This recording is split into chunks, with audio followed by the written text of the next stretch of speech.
morning. You are watching ABC News, and this is ABC Headlines. I am Jennifer Samoa. Coming up in the headlines, 46 arrested protesters of the Democracy Hub demonstration to be put before courts today. Also coming up, the Colleges of Education Teachers Association of Ghana, CTAG, is poised to embark on a fresh strike next week following government failure to fulfill an agreement to migrate members. Still to come, the National Democratic Congress has insisted on the need for an independent audit of the 2024 voters register after meeting members of the civil society organizations and other stakeholders. We have these and many more coming up. Do stay tuned.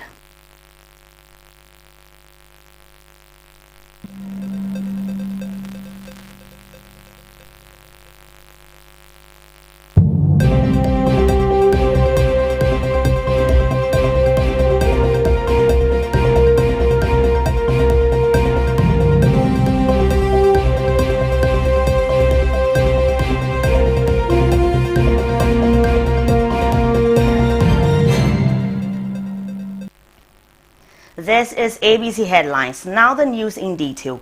Scores of aggrieved Ghanaian youth took to the streets of Accra to protest against the government. Members of the Democracy Hub kicked off the Occupy Jolobi House demonstration on Saturday at the Liberation Road roundabout. This followed their insistence on proceeding with their planned 3-day protest at the Revolutionary Square despite objections from the Ghana Police Service. The protesters burned campaign materials of the governing NPP in the middle of the road, accusing some officials of being complicit in the illegal activity. The protest intended to draw attention to key national issues such as galamsey, socio-economic injustice, unemployment, rising poverty, state capture, nepotism, corruption, and the need for judicial independence. The day 3 of the protest, which was yesterday, September 23, 2024, had an empty road with no protesters showing up. Prior to this, 46 arrested protesters on Sunday are to appear before court today. However, lawyers for the arrested protesters is crying foul of not getting access to their clients as they arrested.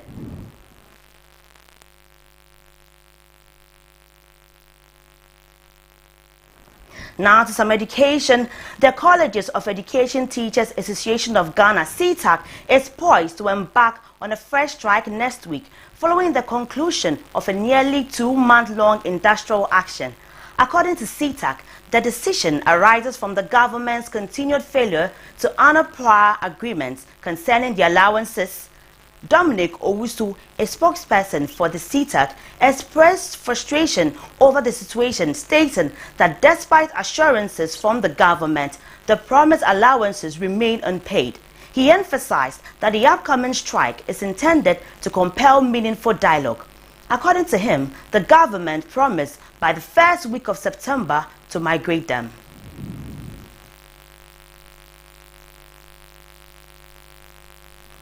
Away from that, key stakeholders operating at Ghana's ports are set to stage a protest today, Tuesday, September 24 at 9 a.m. against the shipping lines entering the country.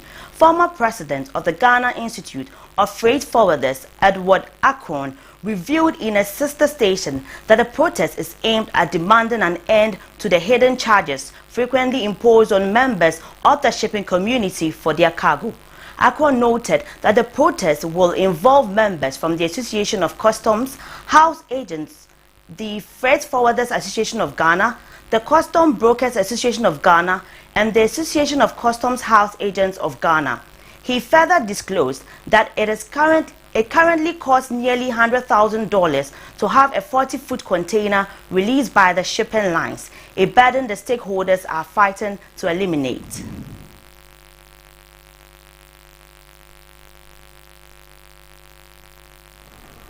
On some galamsey issues, the Ghana Coalition Against Galamsey has urged the National House of Chiefs to clarify its stance on illegal mining activities in Ghana, particularly the widespread practice of galamsey. Comprising various media organizations, the coalition expressed significant concern regarding the environmental and social repercussions of illegal mining, emphasizing the necessity for strong leadership from traditional authorities in addressing this pressing issue.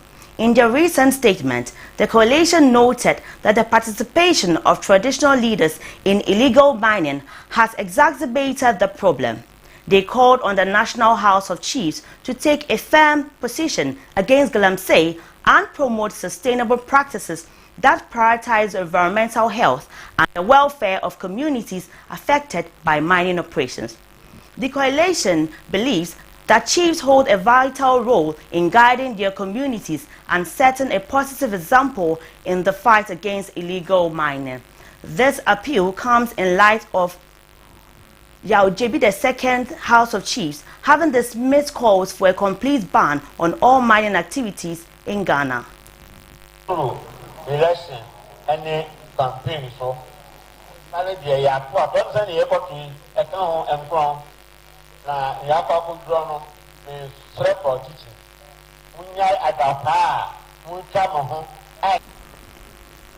Away from that, let's do some election-related stories, as the National Democratic Congress has insisted on the need for an independent audit of the 2024 voters register. According to the Director of Elections and IT for the NDC, Dr. Edward Omane-Boama, the Electoral Commission lacks the capacity to build a robust register for the 2024 elections. He said this during a meeting with some civil society organizations and other stakeholders to present the party's observations with the register. It's not just a matter of fixing the errors, but also the vulnerabilities inherent in the register, he said on Monday, September 23, 2024. The NDC said it has lost trust in the Commission because the EC does not have credibility and reliability as a stance.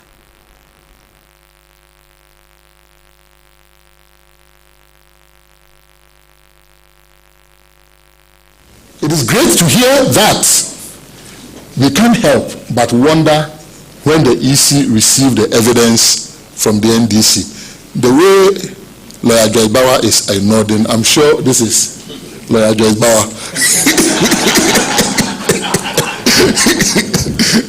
Next slide, please. So, with all this, do you expect us to trust the EC? We cannot trust the EC. GS, please, can we trust the EC? No. So if you don't trust the EC, we are justified. And I'm going to go through some of the reasons for us not trusting the EC. Trust depends on reliability and credibility. If you look at the trust equation, the numerator has reliability and credibility. Very, very strong points there. There's a third one. Credibility, reliability, very, very important. The denominator, what divides it, has self-interest, which can be also construed as what bias. And we all know, for every quotient, if the denominator is big, then the answer, the quotient, is small. Their self-interest is so huge. Don't we know how they got to the commission? A whole group had to be sacked for them to be brought there. Isn't it in their best interest for the MPP that brought them in there to stay in office? Their self-interest is so huge. And that is in the denominator of the trust equation. On top of that, their reliability is... It is great to hear that. We can't help but wonder when the EC received the evidence from the NDC. The way Lawyer Joyce Bauer is nodding, I'm sure this is Lawyer Joyce Bauer.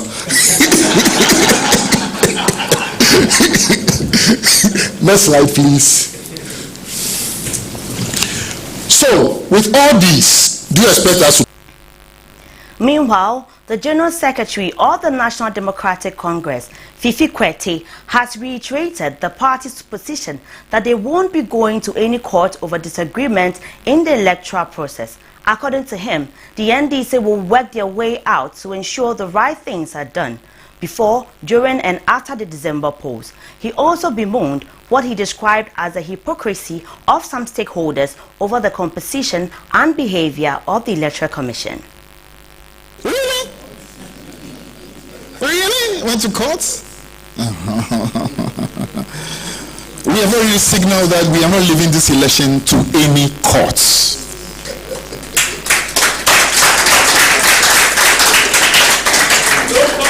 We have signaled that we are not leaving this election to any court. And it's sad.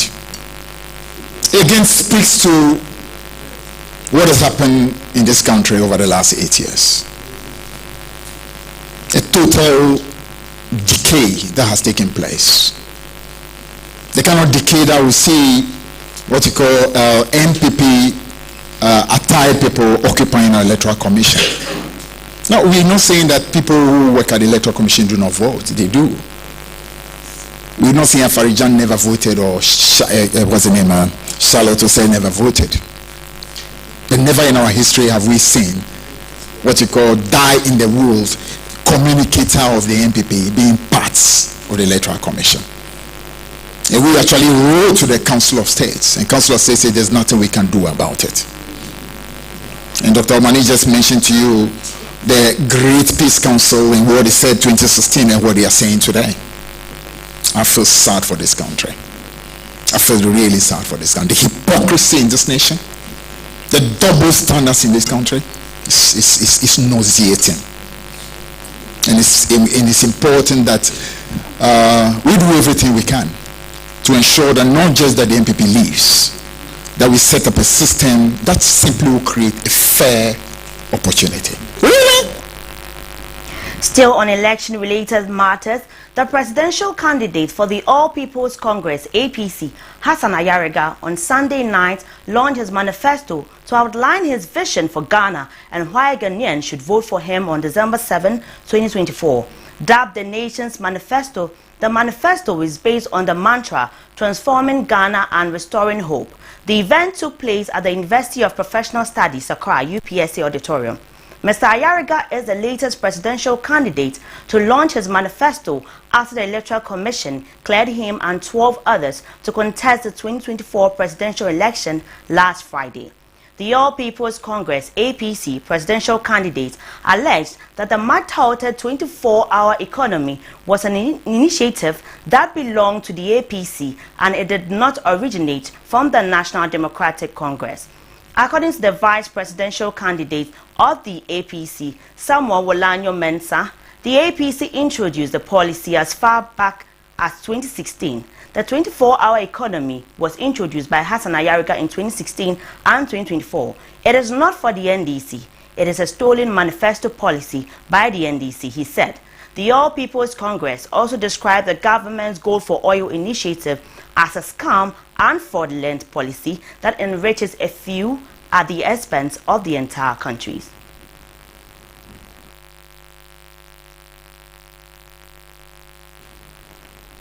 Well, that's all for ABC Headlines today. I am Jennifer Somwa. Up next is ABC in the Morning. Stay tuned.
Attention business owners, it's time to take your business to the next level with ABC News GH Television's mega promo. From August 1st to October 31st, 2024, we're offering you unbeatable deals to advertise your products and services. Don't miss out on this amazing chance to reach more people and grow your brand. For more details, give us a call on 050-993-0360. Remember, terms and conditions apply. Follow us on social media at ABC News GH _.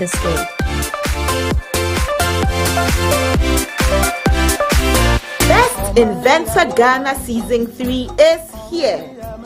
ScanBrain Limited, organizers of the Best Inventor Ghana, has opened registration for the 3rd season of this innovative show. Who can enter? Manufacturers of innovative solutions for daily use. Winner goes home with 5,000 Ghana cedis. First runner-up with 3,000 Ghana cedis. And second runner-up with 2,000 Ghana cedis. The show will be broadcast on ABC News Ghana Television. Best Inventor Ghana Season 3 begins on the 21st of September 2024 at the Assembly Hall of the St. John's Grammar School. Registration is open to everyone. Call us now on 054-955-4148 to register.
Good morning. You're welcome to ABC in the Morning. We are grateful that you are joining us this morning. On ABC in the Morning, we bring to you the news, the insights, the trends, and all you need for a very complete day. Today's show is very packed. The stories are riveting and the discussions will be engaging. So we know you would love to listen to the discussions. Stay with us as we look carefully at the issues that have taken over the airwaves. It's been a long weekend and so many issues were on the airwaves. We are bringing them to you. But before we go into the issues that are making the airwaves, this is what Kofi Annan, who was the 7th Secretary General of the United Nations, said. He said, if one is going to err, one should err on the side of liberty and freedom. If one is going to err, one should err on the side of liberty and freedom. To err is to make a mistake. So if you're going to make a mistake on the side of liberty and freedom. This means that always and every day, make sure that every stance you're taking is a stance for liberty and freedom.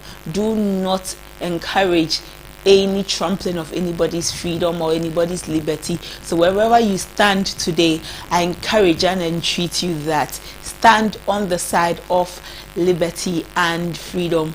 On ABC in the Morning today, we'll be listening from you Ghanaians. On Ghana Speaks, your voice matters. So we'll be hearing from you directly what matters to you, especially as we are going into the elections. And on the lips of Ghanaians this weekend, throughout the weekend to this weekend, was the issue of mortuary workers who have threatened to lay down their tools. A very worrying issue, and we'll be analyzing their demands and what they need. And we will look, that is what we'll be bringing to you on Front Story. So today's Front Story is about the mortuary workers and their demands. Also, we'll be hearing from the Foods and Beverages Association of Ghana. They are saying that they want to ask GRA to hold on something. What is this thing they want GRA to hold on? GRA is introducing new machines for excise tax stamps, and the Food and Beverages Association of Ghana says, GRA, take your time, hold on, because this does not sit well with us. And later on Politics Today, we will take a look at the disagreements of balloting procedure at the balloting for how they will be listed on the ballot paper come December 7. There were a few squabbles, and we'll be looking at the disagreements that come with these and whether reforms are needed for balloting procedure. We want to tell you to look forward to trends, look forward to sports updates, look forward to health tips and happy hour as we go about our daily activities. But to share with us on Happy Hour, we'll be glad to receive your wishes, your videos, your messages, your thoughts, and your comments via WhatsApp on 050-9930-360, 050-9930-360. Whatever conversations you want to have with us, whatever thoughts and comments you have about the show, send them to us on WhatsApp, and we would love to hear from you. You should also interact with us on our social media.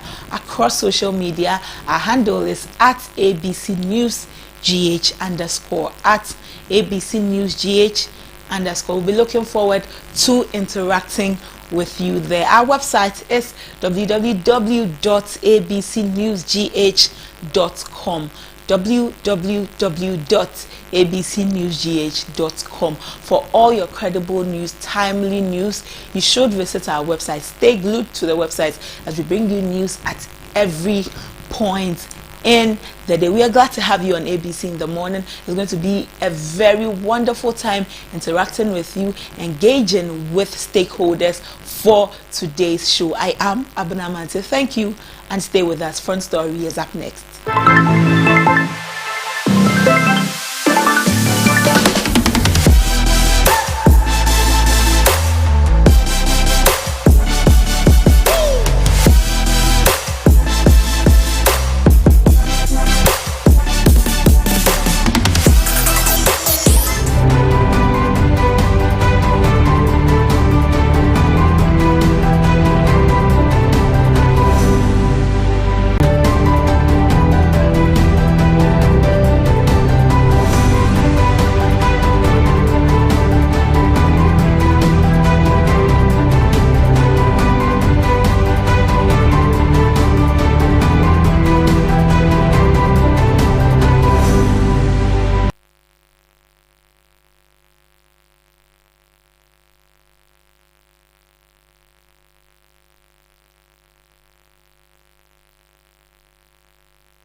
Thank you for staying with us. This is ABC in the morning. I am Abuna Mante, and thank you that you are with us for this duration of ABC in the morning. On Front Story today, the Mortuary Workers Association of Ghana have announced that they intend on going on a strike come September 26, 2024. In a few days from now, they have said that they will go on strike. Why do they want to go on strike? This is because of a decision that has been triggered following government's failure to address their grievances. The mortuary workers have some grievances. They presented them to government, but they are saying that government has failed to address those grievances, and because of that, they will be going on a strike. In a statement, the mortuary workers said that come 26th September, they will be going on strike. This is not the first time the mortuary workers have announced a strike action. You would recall that in November last year, the mortuary workers wrote to six government institutions and told them of their intention to embark on a strike on 29th November. On November last year, they said they were going to embark on a strike, and they wrote to 6 government institutions. These are the institutions that the mortuary workers wrote to the Ministries of Health, Employment and Labor Relations, National Security, Finance, Fair Wages and Salaries Commission, and the National Labor Commission. The mortuary workers wrote to them last year and said that they had intended on going on a strike last year. This year we are seeing another strike action, another intention to go on a strike. Last year's press release, the mortuary workers started their press release with a very interesting way, which got social media buzz. Lots of people were like, these people mean business. And let me refresh your memories. They said that we respectfully do not intend to bore your good selves with long essay. However, at the general meeting of members of MOWAG, it was agreed that since all avenues to resolve our grievances has proven futile, notice of indefinite nationwide strike be served as in accordance with Section 159 of Act 651/2003. Our position is that all mortuary workers in Ghana shall lay down their tools starting on Wednesday, 29th November 2023, until all matters already in your domain are resolved. So this was from last year. However, let's take a look at this year's press release by the Mortuary Workers Association. And the press release was dated 20th September 2024. They said that this is a notice for the closure of all mortuaries in the Republic as in Section 159 of Act 651/2003 under the labor law. This year too, there are serving notice to the High Office that starting from 26th September, this Thursday, mortuary workers shall exercise their rights as guaranteed in the 1992 Constitution by withdrawing all services. This action is necessitated by some pressing demands which the employer has, in their opinion, deliberately ignored. These demands have been in the domain of the employer for some time now. So if you draw parallels, you would see that certain things, the tone of the message last year is almost the same as the tone of the message this year. These are some of the demands that the Mortuary Workers Association of Ghana are making on government. It says provision of adequate personal protective equipment, PPE. The mortuary workers say that they do not have adequate personal protection equipment. Very worrying, because as mortuary workers working in such delicate sector and in a delicate environment, they need all the PPEs that they can get.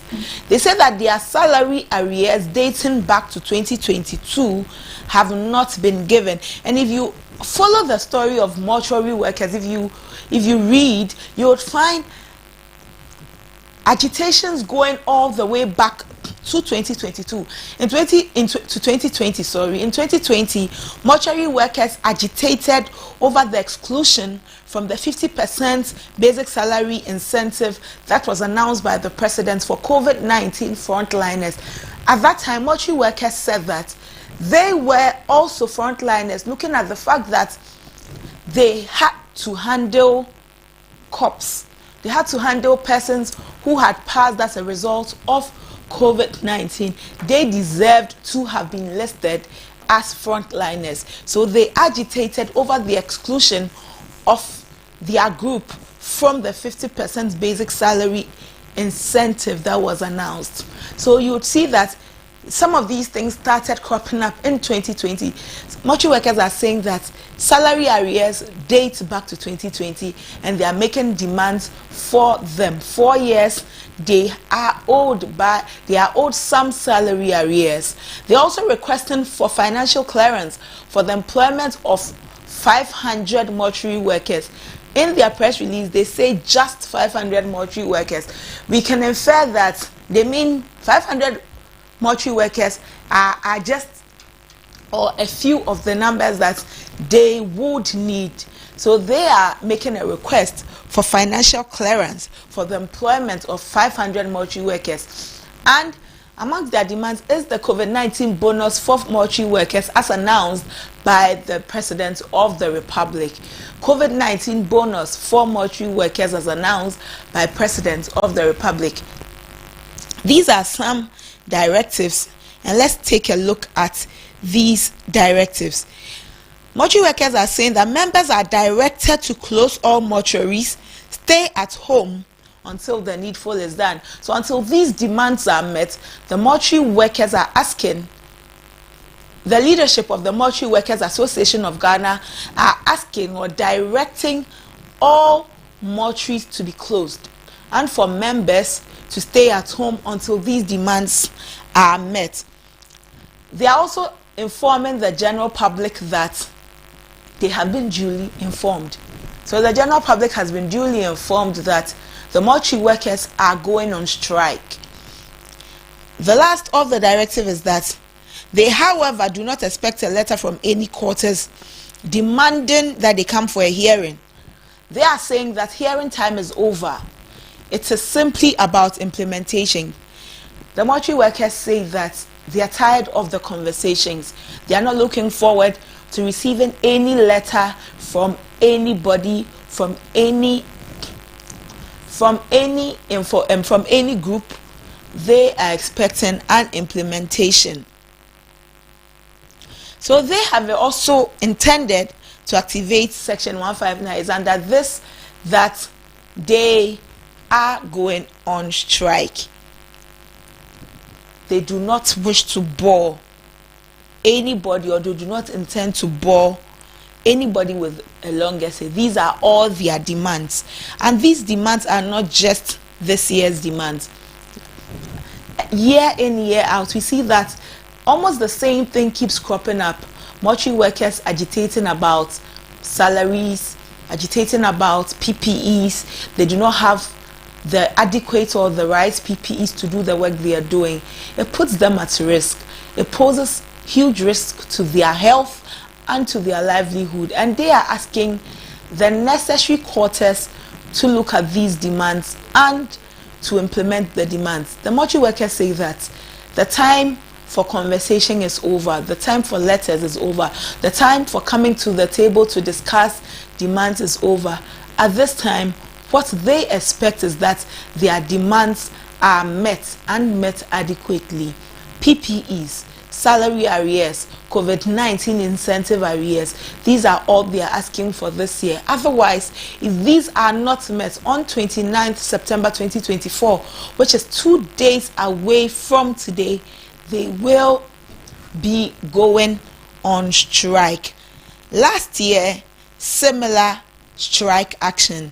They said that last year in their statement, they said that all avenues to resolve their grievances had proven futile, and so the association found it necessary to take the action on going on strike on the 29th of November 2024. And they have mentioned that going on strike is actually in accordance to their rights as enshrined in the 1992 Constitution. And because of that, they were not going to listen to anybody. They were going on strike. Last year, the Labour Commission sought to engage the mortuary workers over their intended strike. The Labour Commission said that they were going to speak with the mortuary workers, engage with them so that they did not go on strike. Because they understood how critical the work of mortuary workers is to the health sector, when someone dies, it gets out of the hands of nurses, out of the hands of doctors, and into the hands of mortuary workers to preserve the dead, to give some dignity to them until their families were ready to claim the bodies and to claim the bodies for burial. So for families who have family members in the mortuaries awaiting their funerals and burials, this is worrying because the people who are in charge of that section of the hospital say that they are going. If doctors said that they were laying their tools because of certain demands that had not been met, we would be very worried, because it meant that if I presented at the hospital with certain symptoms and doctors and nurses were on strike, nobody was going to attend to me. If lab technicians in the hospital were on strike, if I went and I saw a doctor and the doctor said that go and have these labs conducted on you, there would be nobody to conduct these labs for the doctors to ascertain what in particular was wrong with me. So everybody in that ecosystem in the hospital or in the health sector is very important, and it's very necessary that government and the stakeholders in this industry meet the mortuary workers at a point by implementing their demands. The demands they are asking for: 3 demands: PPEs for their safety, salary arrears dating back to 2020, and COVID-19 allowances. They are asking for those, and they have said that this time is not the time for conversations. These times are not times for coming to the table to discuss what is happening. At this point, mortuary workers are saying that implement the decisions that need to be implemented so that we too will be comfortable. Otherwise, they are clocking up or closing all mortuaries and staying at home. They won't close the mortuaries and then be on the premises of the hospital. No, they are saying that they will be staying at home, and so are putting people on notice, persons who have their deceased family members in the mortuaries on notice that they are going on strike. They intend on going on strike on the 26th of September, 2 days from now. This is worrying, and we call on all stakeholders to address this situation so that it doesn't take a turn for the worse. There are 2 days left until they lay down their tools. We are hoping and entreating that their demands be looked at and be met so that they do not lay down their tools. These are some of the implications that will happen or will follow the closing of mortuaries. Health implications, because where are you going to store the deceased? Huge health implications for persons in the hospitals. No matter how we look at the work of mortuary workers, no matter the stigma attached to their work or the perception around their work, they are very important in the industry. They are important in the health sector. And like everybody in the health sector plays certain roles that are very utmost, they too play roles that cannot be overemphasized. Their roles cannot be undermined at all. So we are calling on government, calling on stakeholders to look at the demands of the mortuary workers so that the worst does not occur. I said earlier that year in, year out, these same demands crop up. Last year it was November. This year it is in October. It means that it has shifted up. It is in September, shifting up by 2 months. Their demands have not been met. They are agitating for their demands to be met. A person who works deserves their salary. If salaries are in arrears of 4 years, that is quite disheartening to someone who has gone to work every day to render services. The good book says that the one who does not work does not deserve to eat. he or she has worked, they have worked, so they deserve to eat. They deserve their salaries. They deserve their salaries to use as they wish. Salary arrears of 4 years is too long a time for any person to be comfortable with. So they are asking, demanding that their salary arrears be paid. During COVID, the mortuary workers said that their work was a frontline work. Their work was as important as the nurses and doctors who were on the front line battling the issue, battling the COVID-19 on behalf of Ghanaians, so deserved to receive some allowances that frontline workers were also receiving, and are asking that those allowances be paid to them. So they're calling on government to ensure that these demands of theirs be met. This is the story of the Mortuary Workers Association of Ghana, asking for the demands, asking that their demands be met, asking that PPEs be given them. Without the necessary equipment, you cannot do your work adequately. Without the necessary equipment, you cannot do the work that you need to do, and everybody needs the necessary equipment to be able to do the work that they have been mandated to do. We are looking at speaking with the General Secretary of the Mortuary Workers Association of Ghana, Mr. Richard Kofi Jordan. We are looking at speaking with him so that he can throw more light on their demands and what they expect from government.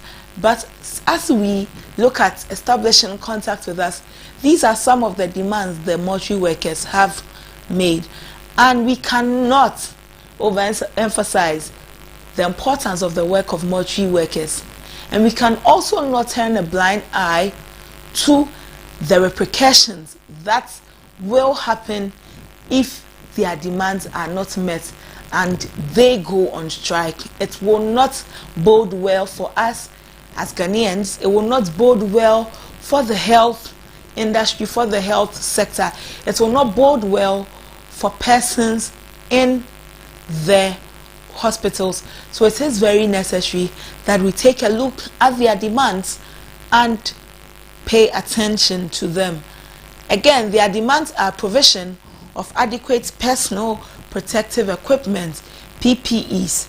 Their salaries arrears dating back 2020, a request for financial clearance for the employment of 500 mortuary workers. They need 500 mortuary workers to be enrolled so that they can help the work. This means that the mortuary workers are understaffed.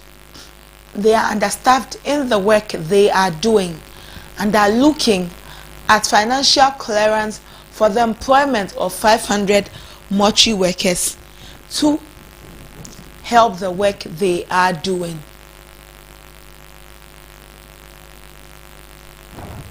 And then this year, almost getting close to the elections, so many labor unions have agitated, so many labor unions going on strike here and there. And the latest is this strike action, this intention on a strike from the Mortuary Workers Association. CTAC strike, one of the strike actions that has taken over the airwaves for too long a time. Our last conversation with some of the students, we found out that teachers in schools that are training teachers who would become teachers for our various institutions continually go on strike. And we saw that in the second semester of their academic calendar, they always saw strike actions. This year was no different. Various strike actions from various labor organizations. It is something that is worrying, and it is something that we should take a look at.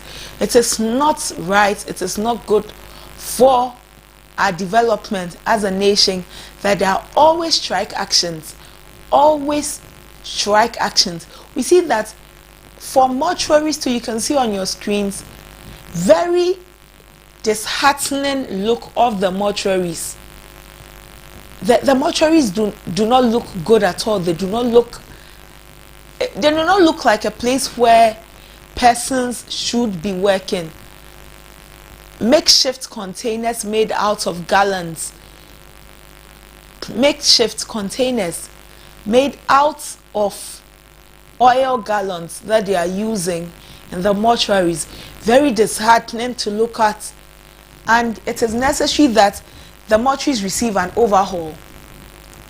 The mortuaries in Ghana need to see an overhaul, and the PPEs they are asking for are not so wild.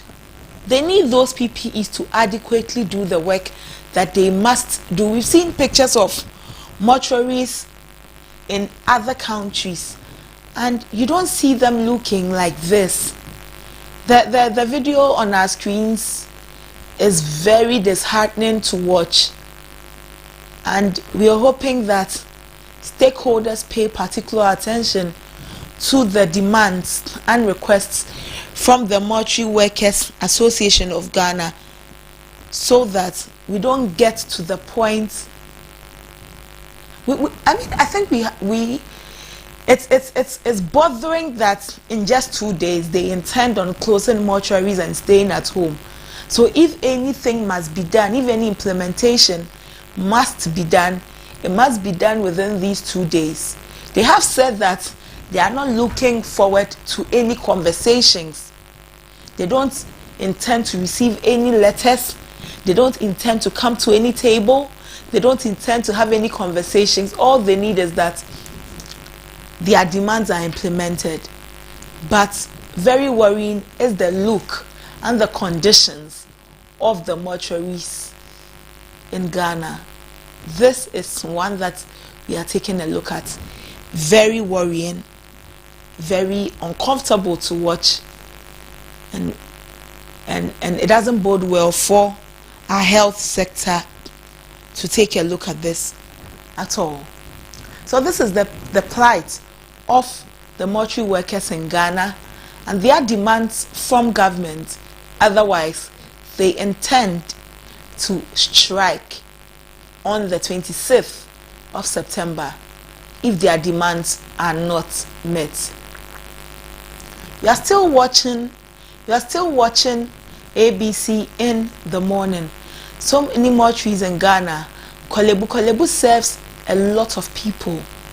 Kolebu serves a vast number of persons in this country. If these mortuary workers go on strike, Kolebu is one of the places that will be highly affected, looking at the numbers they receive day in, day out. This is something we need and ought to pay attention to. Pantine Hospital is also a hospital to take a look at. Do we want the mortuary workers in Ghana to go on strike? Do we want them to go on strike? It will not bode well. It will not bode well at all for our health and safety. The hospitals in Ghana are many. There are certain places that one hospital serves a very large number of people. Take a look at the Tete Kwashi Hospital in Mampong in the eastern region. Are we ready for mortuary workers to go on strike? Are we ready for them to go on strike? If they go on strike, how are families going to receive the bodies of their loved ones to inter? If they go on strike, persons who die within the period when they have gone on strike, how will they be kept? The mortuary workers' work cannot be overemphasized at all, and we cannot also undermine the work they do. I said earlier, amidst the stigma and all of the conversations we have about mortuary workers, we cannot undermine the work they do. So because we cannot undermine the work they do and cannot overemphasize their importance enough. It is necessary that we create the enabling environment for them. We give them all the requisite tools they need. Is it PPEs they are asking for? We need to give them. The things that will make their work easy, we ought to make them available for them. It shouldn't be that year in, year out, they keep striking. It shouldn't be that year in, year out, mortuary workers keep striking. Let's think about the hospitals that will be affected. So many hospitals, but very paramount amongst them, Korle Bu Teaching Hospital, the Komfo Anokye Hospital in Kumasi, Pantine Hospital, Tetekwashi Memorial Hospital in Mampong in the Eastern region, Shukura Hospital in Ghana, Dodowa Hospital, Shukura Hospital in Accra, Dodowa Hospital in Accra. Various hospitals, whether small or big, will be affected. Any hospital will be affected, and we don't want that. We don't need that to happen at all. It has to be addressed. We had hoped that we would speak with Richard Kofi Jordan, who is the General Secretary of the Mortuary Workers Association of Ghana. Unfortunately, we have not been able to establish contact with him. We will do well to, so that in our subsequent bulletin we can have this conversation with him. But it is very necessary that we pay attention to the mortuary workers in Ghana. They are very important to the hospital environment, to the hospital ecosystem, and we cannot overemphasize enough how important they are. We are entreating government and all stakeholders to pay particular attention to them. Otherwise, it will be to the detriment of citizens, to the detriment of all of us in the country. This is worrying, and we should be paying attention. If they strike on Thursday, Korle Bu will be affected, Komfo Anokye will be affected, all hospitals will be affected. Do we want to get there before we take action? Let us strike the metal while it is still hot. Let us look at this issue before it takes a downward turn. Let us look at it before the rippling effect becomes too huge for us to contain. This is Front Story on ABC in the morning. We'll be back. Stay with us.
ABC in the morning. We are going in to take trends, but before that, let's look at what is making the airwaves today.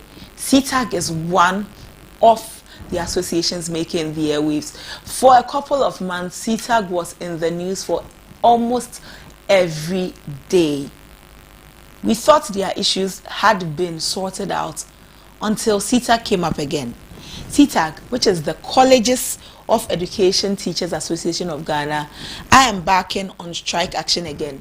They have threatened to strike again over their unpaid allowances. So these are some of the conversations making the airwaves. And Professor Oteng Yeboah has said that Galamsey is a threat to Ghana's economy and environment. This is no news, because we have looked at the issue of Galamsey over and over and over again. The issue of Galamsey making the airwaves, threatening our livelihoods as a people. And Hassan Ayariga has said that he's going to pay 5,000 Ghana cedis salaries if he's voted. Is one of the stories making the airwaves. And the minister, Kojo Oppong-Nkrumah, says that Bawumia will keep working hard on the 6.9% expansion of the economy. You remember on Friday, we took a look at the 6.9. On Thursday, we looked at the fact that the economy had expanded by 6.9% in the second quarter, which was high in over 5 years. So these are some of the trending stories we are seeing. This is from the 3news.com. My earlier story was from Joy News, and on CT is also reporting that CTAG has threatened to strike again. This issue of CTAG, we will have to look at it and how it is affecting students. The last conversation we had with the students, they mentioned how this had an adverse effect on their academics. They had literally lost the whole semester because of the strike action by their teachers. And SNIT has also SNIT pays 450 million Ghana cedis to over 251,000 pensioners for September in 2024. This is also coming from citynewsroom.com. We'll take a look at many trends as the show goes by, but let's take it from my colleague Godwin, who is on standby. Trends is up next. Stay with us.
Still watching ABC in the morning. Before we go and take trends from Godwin, you should be on our website, www.abcnewsgh, www.abcnewsgh. It is a website that you should be visiting on the regular, because we bring you the news as it is, we bring you the news as it breaks, and we bring you the news in a very timely manner so that you don't miss out on what's happening in Ghana. And also interact with us on our social media, because that is where you'd also get more engaging conversations. You don't want to miss out on any conversation on ABC News Ghana. For election 2024, the Director of Public Prosecutions said that they are ready for any legal challenges. They are ready for any legal challenges ahead of the 2024 elections.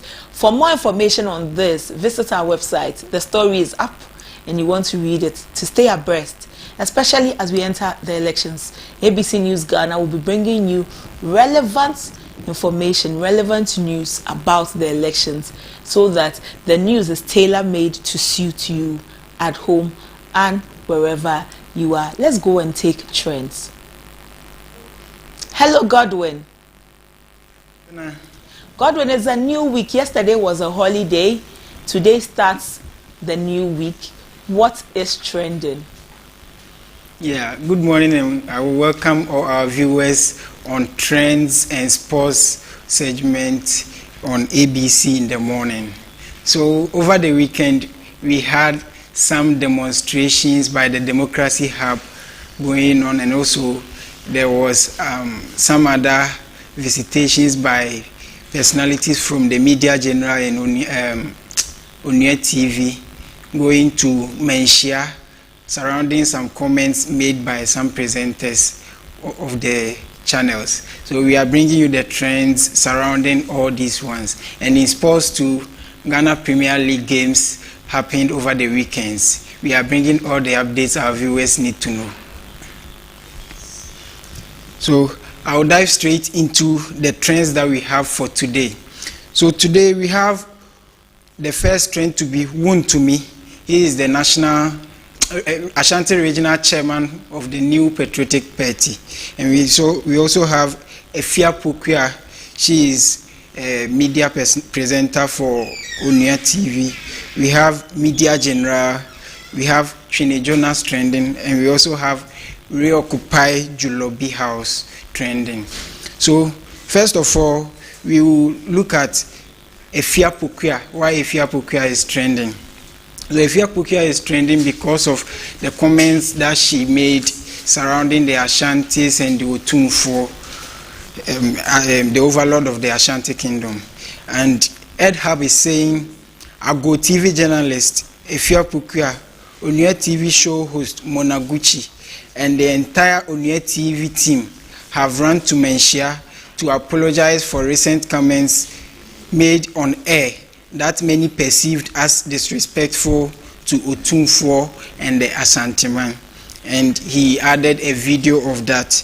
We also have this thing generating a whole lot of misunderstanding and different opinions. So Twitter have been disparate, as in there is a section who agrees with what Efia Pokuah said, and there is a section who also disagree with what she said. So K Poison is saying Efia Pokuah said what a lot of people are thinking, but were afraid to say on major platforms. She got a lot of support online after her great speech because a lot of what she said are facts. Now she's alone on her knees at Menchia, begging for forgiveness. Ubia Anko Hobi. As in, nobody escorted her or accompanied her. We also have Dechemso Donchek. He added an article that was posted on January 24th. And the article was saying, discontinue Wontumi's case. Otumfuo directs Kumasi Traditional Council. So this particular article was surrounding when the National Ashanti Regional Chairman of the New Patriotic Party, Bernard Antwibu Esiakun, passed a comment during the NPP parliamentary candidates vetting, and he was reported by one of the Ashanti regional chiefs. The chief reported him to the Menchia, saying he passed a derogatory comment about the Ashanti Kingdom and the Otumfuo, and the Ashanti Kingdom summoned Bernard Antwibu Esiakun. So Dechemso Donchek is saying others have made more derogatory comments about Otumfuo and they weren't punished in any way. And you are here acting like Menchia is a holy sanctuary.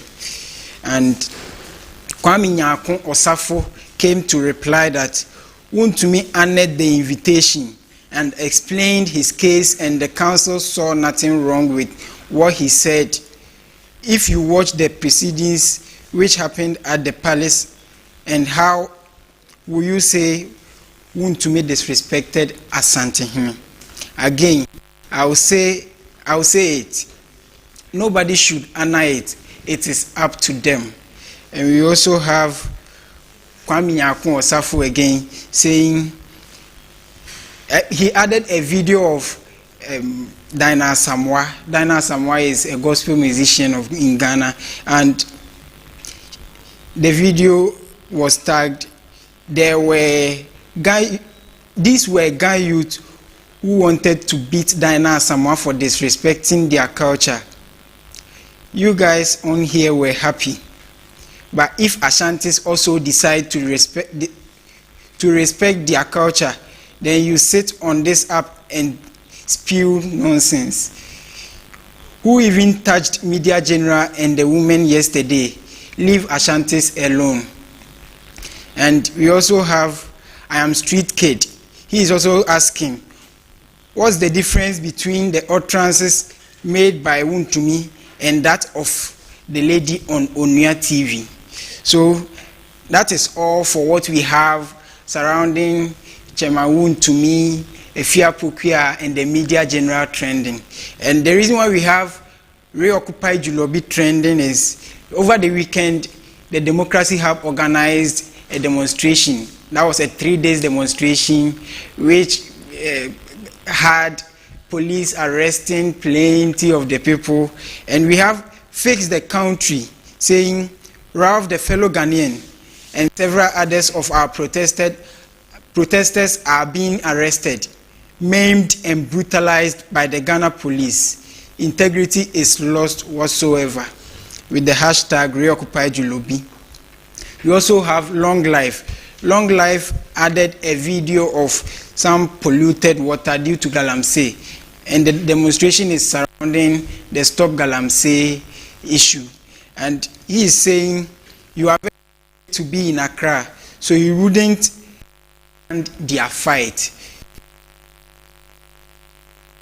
Joy News added a video of a 62-year-old woman who was arrested together with her granddaughter. The granddaughter was 10 years, and after the arrest, after the woman was released, she held a press conference which she says, "Police manhandled my grandchildren and I," says the 62-year-old convener for Stop Galamsey and Reoccupy Julobi House. She's called Nadensua.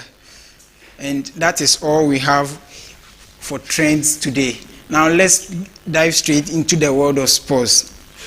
Well, in sports over the weekend we had Ghana Premier League, some difficult encounters happening.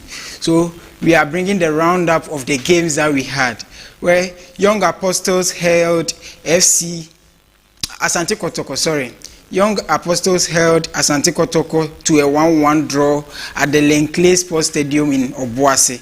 Daniel Lomote scored in the 51 minutes, and midfielder Emmanuel Antwi scored to level match in the 76th minutes. Recorded a 2-1 win against Ediana Stars at the Nana Ajimambedu the First Park on Sunday. Nafiu Sulemana scored the first goal before Kevin Obin equalized. But Pfizer Chawete sealed the Nations for Nations FC's first Premier League win. We also have Frank Amankwa scoring Bibiani Gold Stars' only goal to secure a win against Basake Holy Stars at the Dance Park in Bibiani. Karela United also shared the points at the Nasherigu Sports Complex in the Nalerigu against Accra Lions.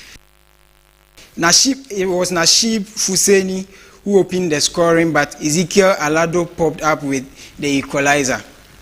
And on Sunday's late kickoff, Accra House of Folk returned to winning ways with a 2-0 victory over Bechem United at the University of Ghana Sports Stadium. Ransford Mensah and Hamza Issa scored the 2 goals. So this was the first win in 3 games for Accra Hearts of Oak after they had been under a lot of pressure, including their coach Ouattara. And we have the table here after match game 3. So on the table, Bibiani Gold Stars is leading with an outstanding game. They have 6 points. Mediama Sporting Club also has an outstanding game, and they are second with 6 points too. We have Heart of Lions with 3 games and 5 points, and they have 2 goals. We have Vision FC 5 points and 2 goals. We have Nations FC 5 points and 1 goal. We have Asante Kotoko on sit on the table with 4 points and a goal. The Berekum Chelsea 4 points and a goal. Kotoko and Berekum Chelsea also have 1 outstanding matches each. We have Basaki Holy Stars 8 on the table with no goal. Dreams FC and Isuatreman. Isuatreman is 9th on the table, 3 points with 2 goals. Dreams FC 10th, 3 points with 0 goals. We have Hearts of Folk recording their first win, and now they have 3 points and they owe a goal. You have Aduana Stars. They have 12. They are 12 on the table. Sorry, with 2 points with minus 1 goal. Young Apostles 2 points with minus 1 goal. Bechem United 2 points with minus 1 goal. And we have FC Samates. They have played just 1 game because of their CAF Champions League that they've been playing. They have 1 point with 0 goal. And on the relegation zone, we have Legon Cities coming at 16th with 1 point and minus 2 goals. We have Karela United 17th position with 1 point minus 2 goals. And last on the table is Accra Lions with 1 point and minus 3 goals. And general stats for the season so far after 3 games. So we've had 23 matches without the outstanding games. We've had 23 matches, and there have been 7 home wins, 5 away wins, and 11 draws. They've scored 32 games in total, with 18 home goals, and we have 14 away goals. And first half goals are 10, second half goals are 22, meaning more goals are scored in the second half than the first half. And after 23 games, we've had 93 yellow cards. That is some huge numbers, and 3 red cards, and penalties awarded. There has been just 1 penalty awarded, and that penalty was scored, and penalties missed is 0. So that is all we have today in the world of sports. I am Godwin Opoku-Ochre. I'll hand over to Abna to take it.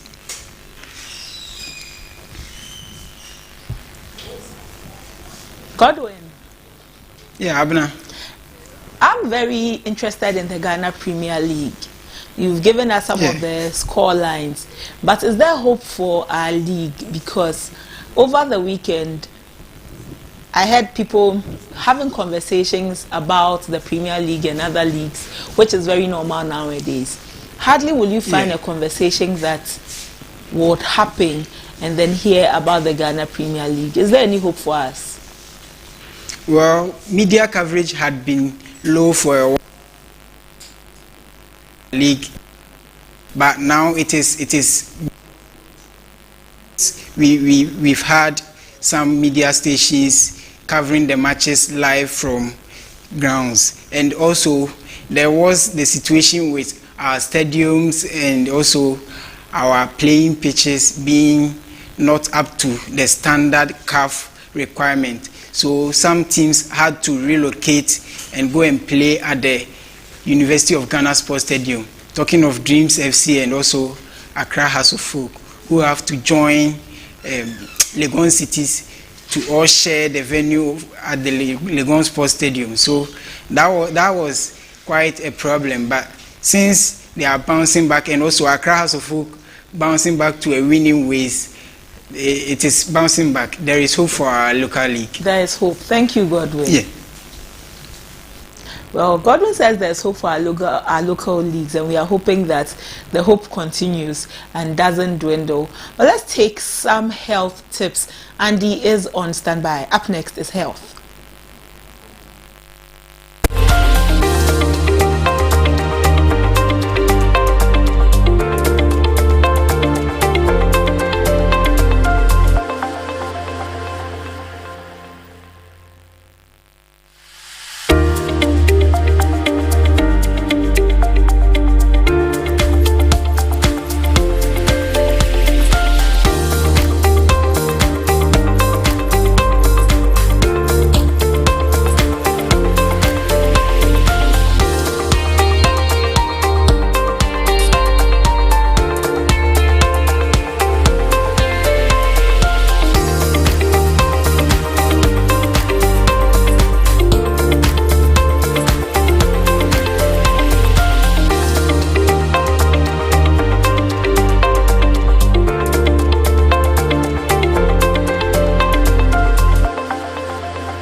Still watching ABC in the morning. On ABC in the morning, one of the things we believe in and stand by is that your voice matters as a Ghanaian, especially in this year when we are going to the polls to elect leaders of our constituencies and a leader of the nation.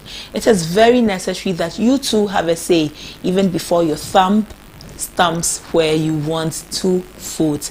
Today on Ghana Speaks, we are taking a look at the Ablekuma Central constituency, hearing what the constituents of Ablekuma Central have to say about the incumbent MP and the candidates who also hope to unseat whoever is on the seat so that they too become the Member of Parliament to represent the good people of Ablekuma Central. On Ghana Speaks, your voice matters. Times are hard in Ghana, extremely hard.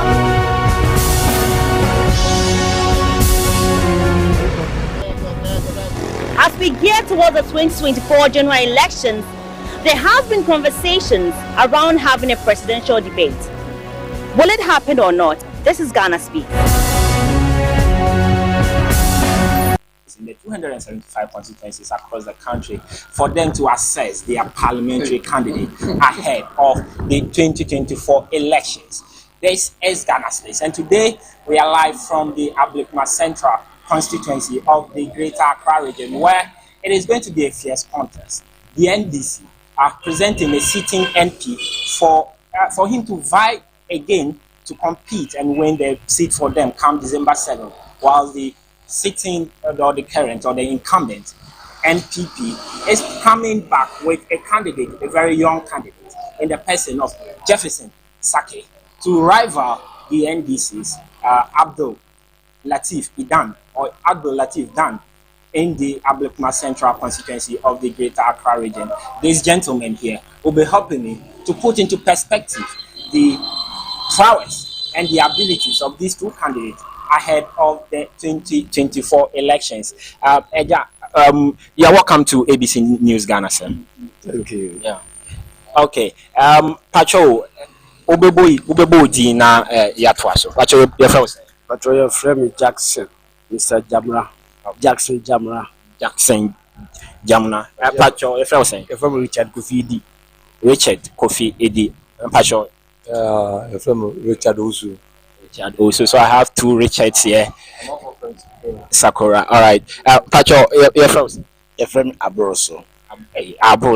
Right. So these are the four gentlemen that will be helping me to put the two candidates, the two main contenders of the Ablekuma Central seat through the needle. Right.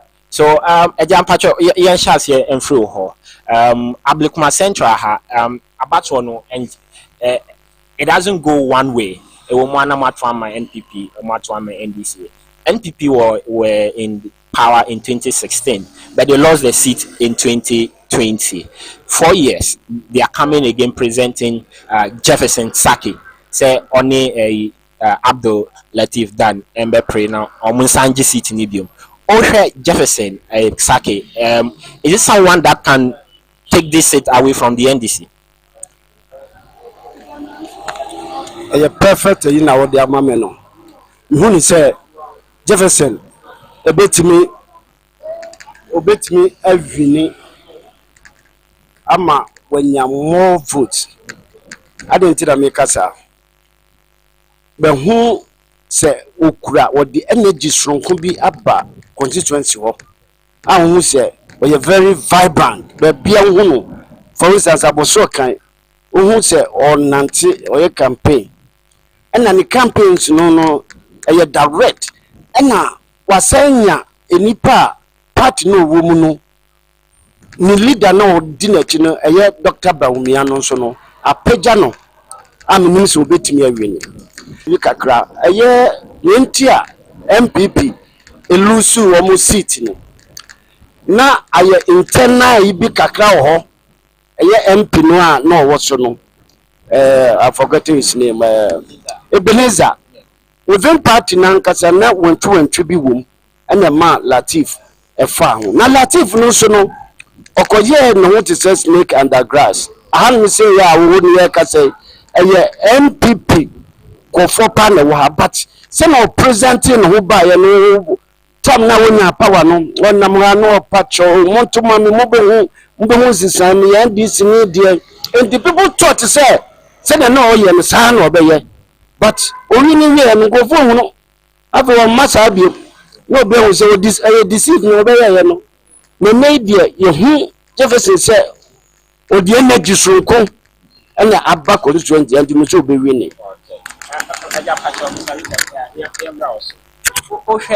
Abdul Latif 4 years 1 year 4 years within the 4 years ni modern boy senate here wo on the zero. You come on in body a zero. Why will you say zero? Oh, but who say on you Eben Adia, honorable Eben Adia Bayeno, Ujatron, and no, on ye Pibia, get about on ye. Maybe metis see why you go who Bakuyama Zungo Fono, and no after.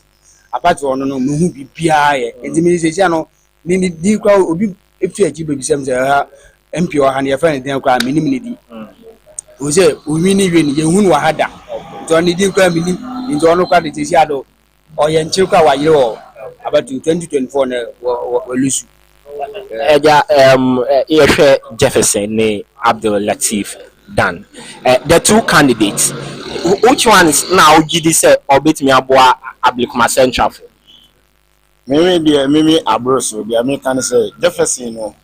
Odwini pa ho se o hwe ni sanifa so ya efie bi hye efie fo ni mpo sabi no mo ye NDC fo enso efie ni hye no anaju na efie ni hye anopatutu na Jefferson wo ha even though MP ni mpo ko mo vote man say candidate na say NDC fo no mo ye no ko wa ma mehwe mpo so as a Jefferson or drink crofo ho even though MP even okozongo dance traffic light na say akwa ni nyina tutu obeka say MP mpo ni ha ade na yeso anya sa sabi even though ninianu Muslim fo mpo kwa Ebenezer born no modin eye adwuma ma no mpo no zongo Sukura market up to now ye betimu nim akwa onfa blog ba kumpo blog kro mu disi kwan no kra no mba ho mpo so twetimi yes ade no MP mo wa unianu Muslims ni Christian Ebenezer a Christian so odwi Muslim fo ho say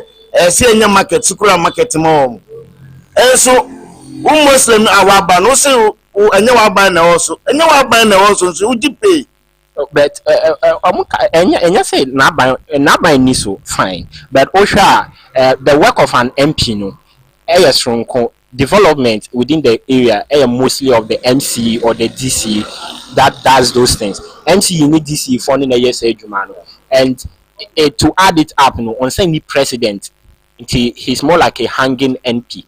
Anything that maybe on to me yes and man oh says sabi obitimi wu ana obi ya adore obitimi wu obi ya adore now MP to ko 10,000 man no ade na 10,000 no fa mbo shares ma gadi fo na patampo a fa bono se ufri ai Zongo Junction ko Sukura because of road na ya blocking in Jamaica ntimi ntwam ji so ko konwan ko fa hospital na nim answer na se utimi cheni problem 10,000 kwa ya anya 40,000 so betimi da gbo patampo da ma market woman ama main road na dam and so utimi ka se anya wa ban na wo so ntino eno ni tumi so yes ah na che so obeja na so obeku ye okay and I say okay na wo ka se woni enya president na wo so na eno de menyintum because we MP a wonso no common fund bounce and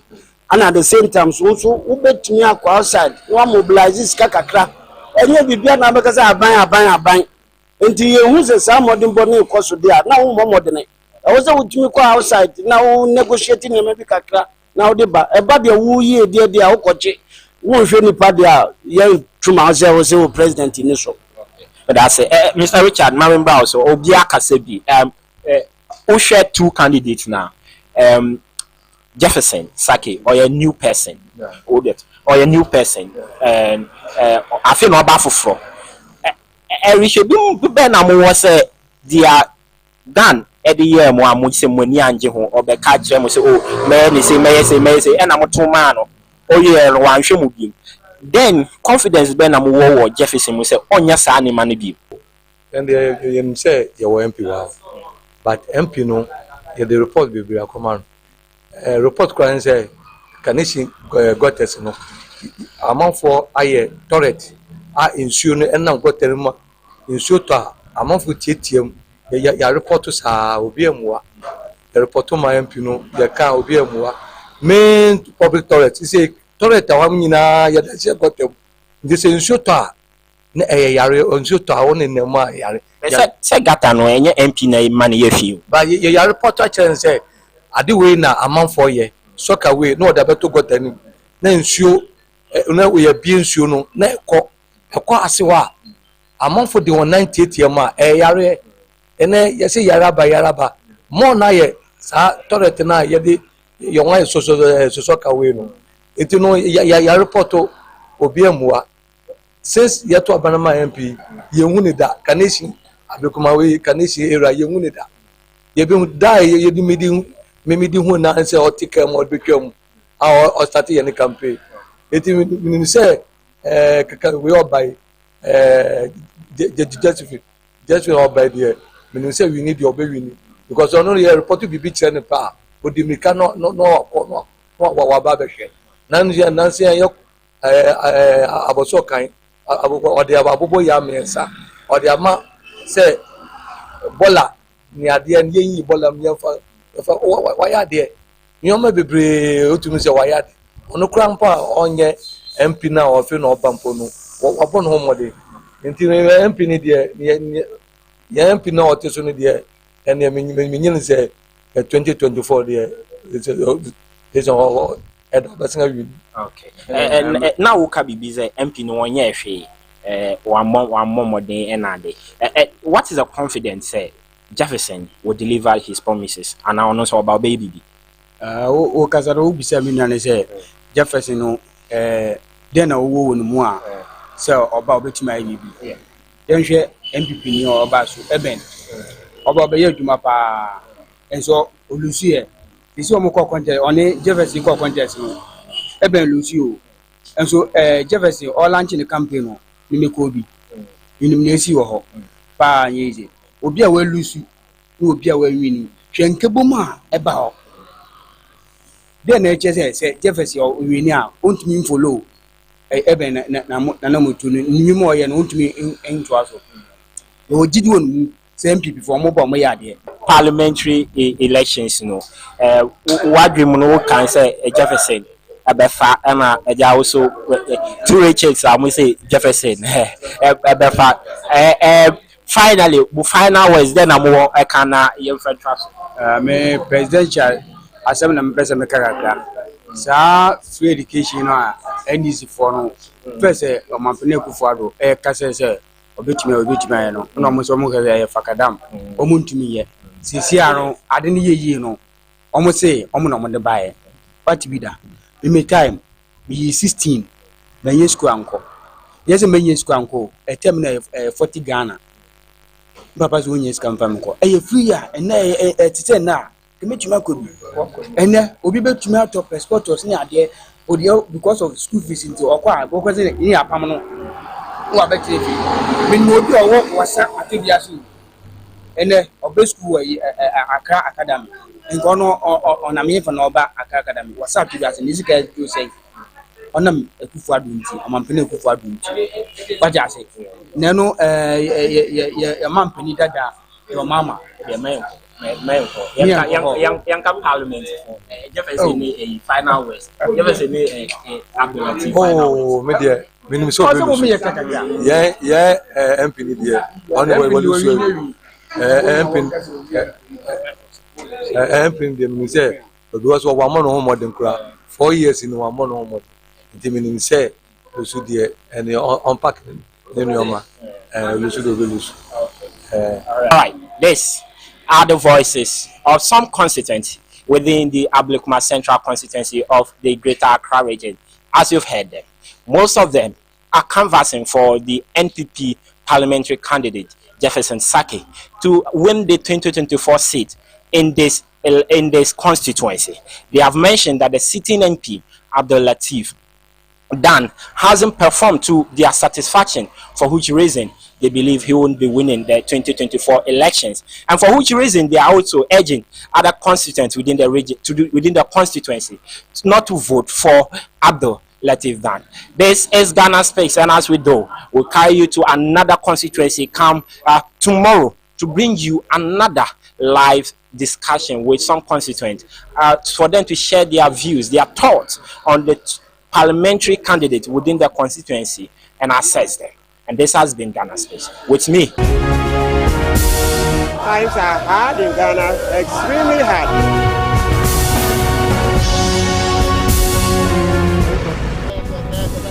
As we gear towards the 2024 general elections, there have been conversations around having a presidential debate.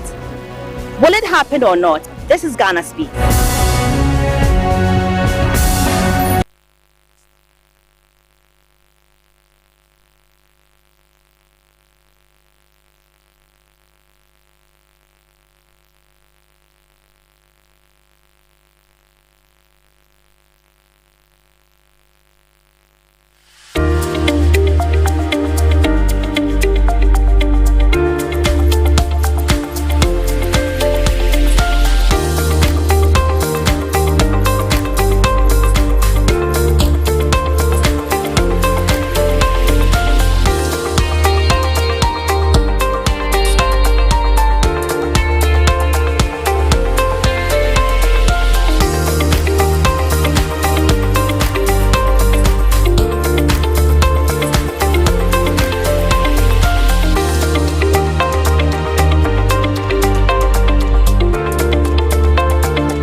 watching ABC in the morning. Like I said, on Ghana Speaks, your voice matters. So when you see us in your neighborhood, in your constituency, don't shy away from the cameras. Draw closer and have your say. Let Ghana hear you and let your MP know what you're expecting of them. We are glad to have brought you Ghana Speaks. Look forward to tomorrow's Ghana Speaks episode and hear from other constituents and what they are expecting. Away from Ghana Speaks, we are taking a look at Business Fix. In Business Fix, we are looking at everything about the business sector, the conversations happening, the updates and all. You remember that we spoke with the Food and Beverages Association of Ghana a few days ago concerning the problems and prospects of their industry. Today, we have another conversation with them. But before that, Business Fix is up next.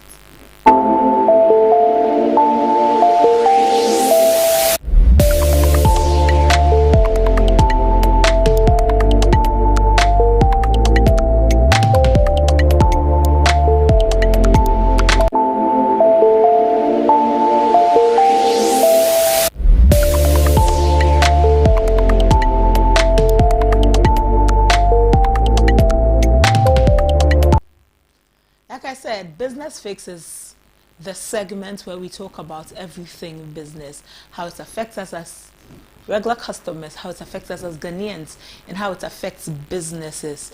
We spoke with the Foods and Beverages Association of Ghana a few days ago, some time back, and we looked at the problems and prospects of the association ahead of the Yuletide or the festive season. They mentioned so many of the problems that they face, especially entering the season, and how the problems can be mitigated so that customers and businesses alike will be relieved. Today, the Food and Beverages Association of Ghana have released a press statement or a statement. They are saying that Ghana Revenue Authority wants to introduce some new machines for tax stamps, and this introduction does not sit well with them. So the Food and Beverages Association of Ghana are entreating the GRA to halt this introduction because they believe that it is not the right time for the introduction and feel that they will be incurring some high costs in addition to the problems they are already facing as an industry. So because of this, we will be speaking with the president of the Food and Beverages Association of Ghana, Reverend John Awuni, who joins us via Zoom. Good morning, sir. Good morning, Reverend. Good morning, Abena. Thank you for joining us this morning, Reverend. Hello, good morning. Yeah, very well. Good morning. Reverend, you have released a statement. And good morning to your listeners and viewers. Thank you. You have released a statement and you are entreating the Ghana Revenue Authority to halt the introduction of new machines for tax stamps. Have you had a conversation with them leading to the statement? Yeah, very well. We've had let me say, good conversations with them.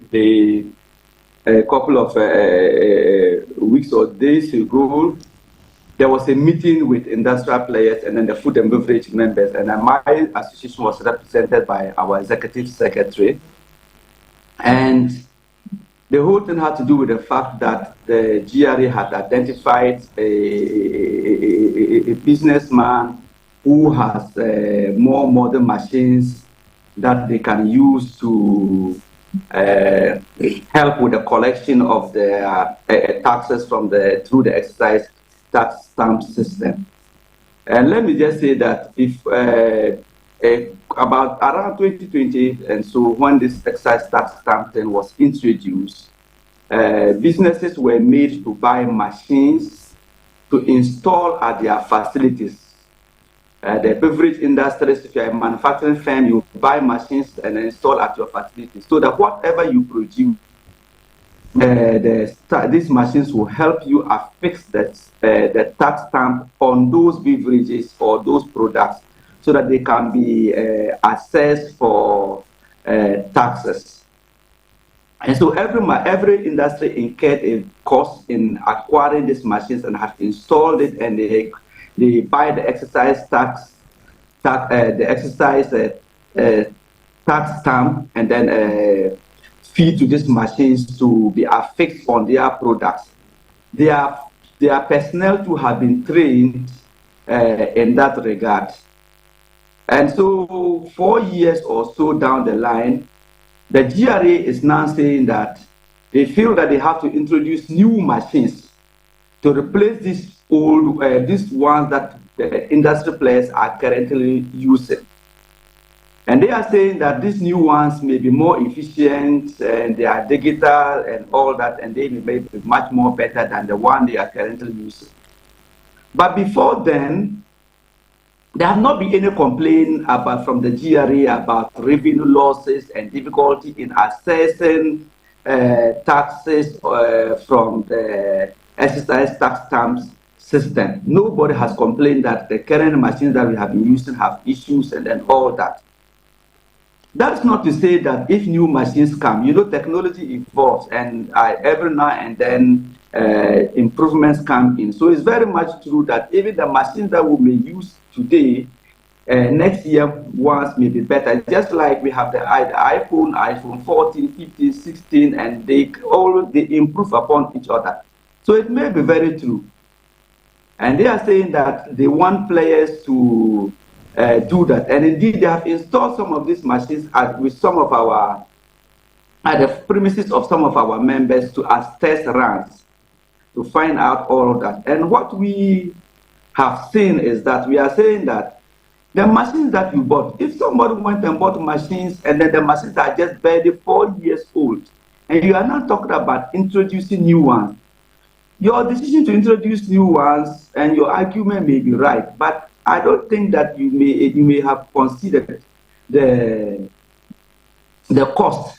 Because more especially, you are not ready to buy the machines. You are asking the manufacturers to buy the machines, or you are asking the businessman to buy the machines and install and train their people and install the machines at their facility so that you can collect your tax. And that's where the disagreement comes in. Now we are saying that when within this engagement, we told them that if we buy the machines are bought, what the old machines, what is going to happen to the old machines? These machines that are 4 years or so old, what will happen to them? Who will use them? Will government take care of that? Will government pay for that? And also the initial cost of installing these new machines you are talking about will be in the range of $1 million and thereabout. And as it is now, businesses are struggling. People are suffering from exchange rate losses. We are dealing with over 16 cedis to $1 now. People suffered a lot of losses in the course of the year. And now when you come up with this discussion and saying that people should go and procure these machines, and you are not ready to give them money to do that, they should do that at their own cost. They should discard machines that are not giving them problems and go and buy new ones. That is where our problem is. Much as we are partners in development, we think that this one will not inure to the benefit of the business person, more especially when it's just one businessman you have introduced, and that is monopoly. So the person is the one that will sell all the materials of the... Reverend Awuni, before we go to the monopoly of it, is this to say that if GRA decides to fund the buying of the machines, FABAG is open to receiving them and working with them? No, very much so. GRA can go, if they are ready to buy the machines, they can go ahead and buy the machines. And then not only the machines, but they're supposed to be installed, and then the people are supposed... Indeed, that is even the right thing, because they are supposed to collect the taxes. Why would I go and buy a machine to install so that you can collect the taxes? It's just like, you see, this country, there are things that we do sometimes wrong. Because, for instance, like electricity, you have to go and then buy a meter. So I want power to my facility, and then you are selling the power. So indeed, you should be looking forward to convincing me to acquire the power so that you can get money. Because it's just like we are selling. So it's like you are selling the rice, and then you want to get people to be able to buy the rice. Same thing, you are selling power. So you are also, you have to convince people to be able to buy it. Reverend. So why would I go and say that? No, yes. How much did the machine you are using cost in 2020? Well, in 2020, you know, the things have changed depending on the size of your facility. So it is not on the average, you could be talking about over 500,000 $500,000 or so. So depending on the size. So, but let me say, give a mean value between $100 to $1 million. You can be talking about that. Okay, if at that time between $100 and $1 million, and then this new one will also cost $1 million. This new one, is the average price the $1 million, or is this the starting price? These new ones are more modern and they are more expensive. So for what they have installed at where we have seen, the starting price is like $1 million. It could even go higher. And remember also, you are dealing with only one supplier. So that is monopoly. And the same supplier will not only supply you the machines, but the sales. Did you raise concerns with GRA about the fact that one supplier was going to supply these machines to all the manufacturers in the country? No, we have done that. Or these ones, we have raised it behind it. We have raised it in the meetings, and we've made these concerns very known to them that apparently introducing them before the end of the year is a no-no. Introducing them maybe even next year is a no-no. Because, look, you don't just discard machines like they are oranges. You buy a machine, and then it's less than 4 years, you just throw it away at your own cost. When we are dealing with interest rates that are very high and it's very risky, you cannot even borrow money now from the banks. When businesses are not doing well, they are struggling. You know, you go ahead to now do maintenance for your business, improve your business environment and all that when your business is doing well. But where you are struggling to survive and they are asking to buy equipment, when you go and even acquire a loan to buy that equipment, you may not be able to pay back that loan. So they may even come and seize your facilities, which you have used as collateral. And that's the challenge, because across the board, when you talk to every ordinary Ghanaians, we are talking about things that are hard. People are not able to buy. Last week, I was talking to you and I told you that a bag of rice is like 850 cedis to 900 cedis for 50 kg. That's the cheapest rice you can get in the market. Now, so people cannot afford. And when people cannot afford, that means that the business cannot sell more. If you cannot pay your children's school fees, is it drinks that, let me see, I don't want to mention any specific brand, but is it alcoholic drink that you go and buy and be drinking? No. So we are saying that the timing is not good. The timing is wrong. You see, anytime you see that there's a variation in the exchange rate, and more especially when our cedi depreciates against these foreign currencies, realize that the businessman is losing a lot of capital. Because these things are always dollar index. Okay, that's so no good, Reverend. So what will be the best time? You're saying that 4 years is too short a time to change your machines.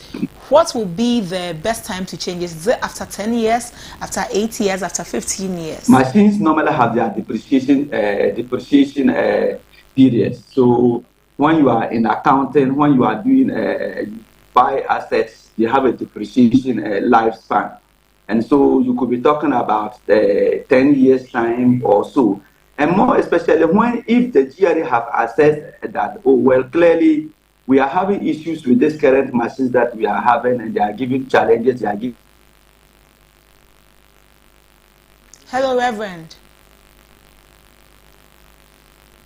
Hello, Reverend. Okay, so Reverend John Awuni is the president for the Foods and Beverages Association of Ghana. They are saying that GRA should halt the implementation of new machines for tax stamps because it is too short a time, the timing is not right, and the cost will be debilitating to the manufacturers. The cost will be too much for them to bear, and they may crumble under the pressure. Reverend, you're welcome back. Yes, thank you. Reverend, you were saying. I was saying that the exchange rate. Please go ahead. Please go ahead, Reverend. We want to hear you. I was saying that the exchange rate losses and businesses are struggling now. So if you look at the depreciation lifespan of the machines, it definitely cannot be 4 years or so. And more especially, GRA and you people are there. We have never come across where the GRA is complaining about the machines they are using for the exercise tax stamp are bad and then all that. Indeed, this whole exercise tax stamp thing, we fought against its introduction. And I'm one of I led the business community against the introduction of this. And government defied our requests and appeals and introduced the business community already against this exercise tax stamping. And now when you are coming out and then you want to change machines like their oranges or their vegetables, you just want to discard and change, and it doesn't lie well, because the people who you are already, it's already an imposition. It's adding a cost to their business.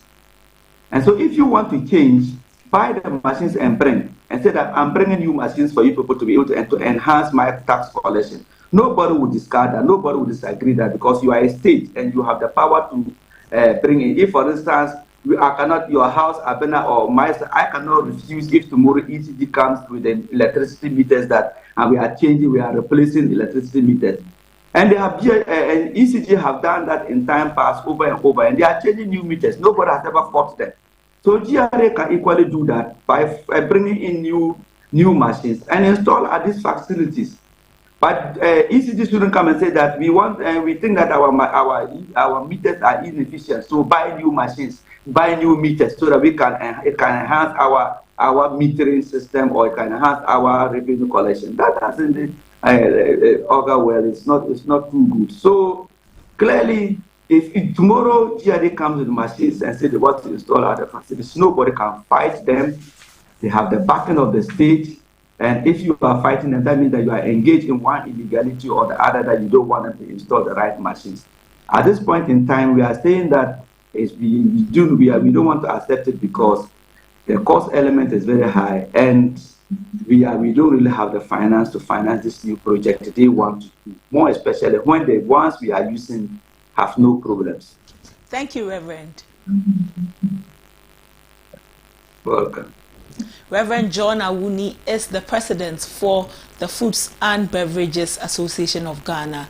They said that the introduction of the new tax stamp machines is not the right thing to do at the moment, because manufacturers are going to incur costs that they are unable to burden or shoulder at the moment. So the GRA should come again on this introduction. This is all for Business Fix this morning. Up next is our main discussion. Stay with us.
looking at very prominent conversations, the conversations that have taken over the airwaves, and this is why we bring you the main discussion. Over the weekend, there was a 3-day protest, and we will be going deeper into it to see what led to the protest, during the protest, and the aftermath of the protest, and all of the matters arising. Our main discussion is up next. Stay with us.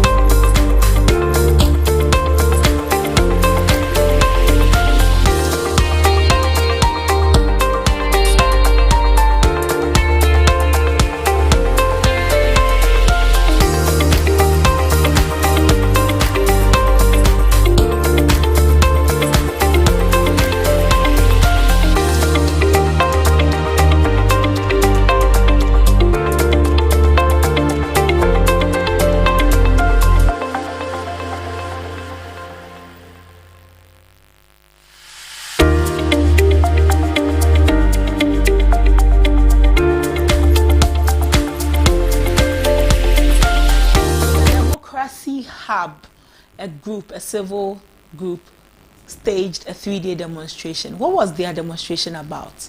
They were demonstrating against galamsey, illegal mining in the country, and they said that government had looked on for the environmental destruction of our lands to persist. They were also protesting against the economic livelihoods of Ghana. During the protest, some of the key persons in Democracy Hub were arrested and detained. Key among the arrests was a pensioner and a 10-year-old girl. Let's take a look at some of the videos from the protest by Democracy Hub.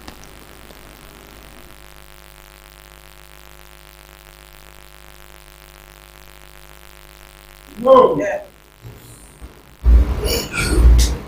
I am calling on all child advocacy groups, both domestic and international, the UNICEF, Save the Children, World Vision, and every organization that claims to stand for the rights and protection of children. Where are you now? We need your voices, your power, and your intervention. This is not just a Ghanaian problem. Yes. It is a violation of every principle we hold dear as a human family. Yes. Our children deserve to be protected, not persecuted. Our children deserve to be nurtured, not criminalized. To the government and the Ghana Police Service, how do you explain this?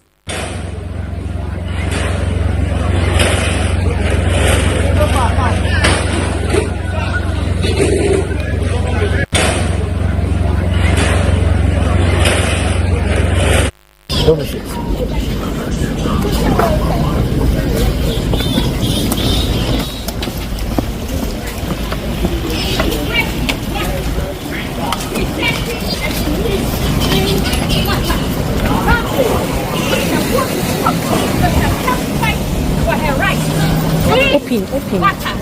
The police issued caution yesterday, and one would have thought that. May come a Ghana for United. Send me a Yakupo. Don't allow anyone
So these are some shots from the protest held over the weekend by the Democracy Hub against Galamsey. Let's look at some graphics on this protest. But before we take a look at the graphics, I want to remind you that we'll be speaking on some key persons on this Galamsey issue and on this protest, especially on the protests. And they will be giving us their insights on the things that transpired there, including the picking up of the 62-year-old woman and a 10-year-old girl. So these are the requests by lawyers on the arrested persons. A list of arrested persons or detained protesters. Lawyers are saying that as at now, there's no list of detained persons. As at yesterday, lawyers were moving from police station to police station to find out where protesters who had been arrested were detained, and the feedback was that they didn't know where some of them were. So lawyers are requesting that a list of arrested or detained protesters be made available. They want to also know the police stations or detention facilities where the arrested protesters are detained, because if we do not know where they are their rights being curtailed? Are their rights being upheld? So lawyers need to know where they are being held. Another request is that the courts before which the arrested protesters will be arraigned and the dates and times at which the arrested persons will be arraigned be made known, so that they can be fully represented as mandated by law. Let's look at some of the police stations that we know that protesters have been detained at. The Cantonments Police Station, Tesano Police Station, Shukura Police Station, Dansoman Police Station, Nima Police Station, Oyibi Police Station, Railways Police Station. Yesterday on Twitter, a lawyer raised an argument that how do you arrest somebody from 37 and then all the way to Oyibi to be detained there? Says that the distance is just too much for detainment to be done there, because Cantonment Police Station is within the distance of 37. Tesano, not too far. Nima, also close by, but to go all the way to Oyibi, they mentioned that it was too far a place to send protesters who had been detained. Let's speak with some stakeholders in this conversation, especially on the back of the arresting of the 62-year-old who had with her present at the demonstration a 10-year-old child. Bright Appiah is the executive director for the Child Rights International, and he joins us via Zoom. You're welcome, sir. Mr. Bright Appiah. Okay. We also have joining us Mutaru Mumuni Mutka. He is the executive director of the West Africa Center for Counter Extremism. He also joins us via Zoom. Mumuni and Bright, thank you for joining us on ABC in the morning. Hello, good morning to you and good morning to your listeners and viewers. Thank you for joining us. Thank you. Thank you for having me. Okay. Mumuni, you have heard about this protest, this 3-day protest that happened in Ghana and the ensuing detainment of protesters. What does it say for the democracy of the country? Well, these are normal features of a democracy that has space for citizen activism and protest against things that citizens feel strongly about. And our democracy makes room for that. And at the same time, you have law enforcement officers who are mandated to ensure that there's law and order when citizens engage in activism or protests of this nature. And so either side of this, they are all lawfully engaged in exercising their duties and rights enshrined in the 1992 Constitution. And so the limit of it is what matters, is what, generates discussions and conversations as we're doing now. To what extent did the law enforcement officers exercise their rights or duties as law enforcement officers? Did they, step beyond their boundaries? Did they abuse individuals involved in the processes? Were there excesses that we can talk about and ensure that we do not repeat that or make that as a feature of our democracy? So these are very, key elements that we would have to look at when we're having a conversation like that. And I think that beyond these elementary aspects of what we should be doing as a democracy, I think that the protesters were lawfully engaged in a protest against an important national, cause that all of us should, in the first place, should have been part of.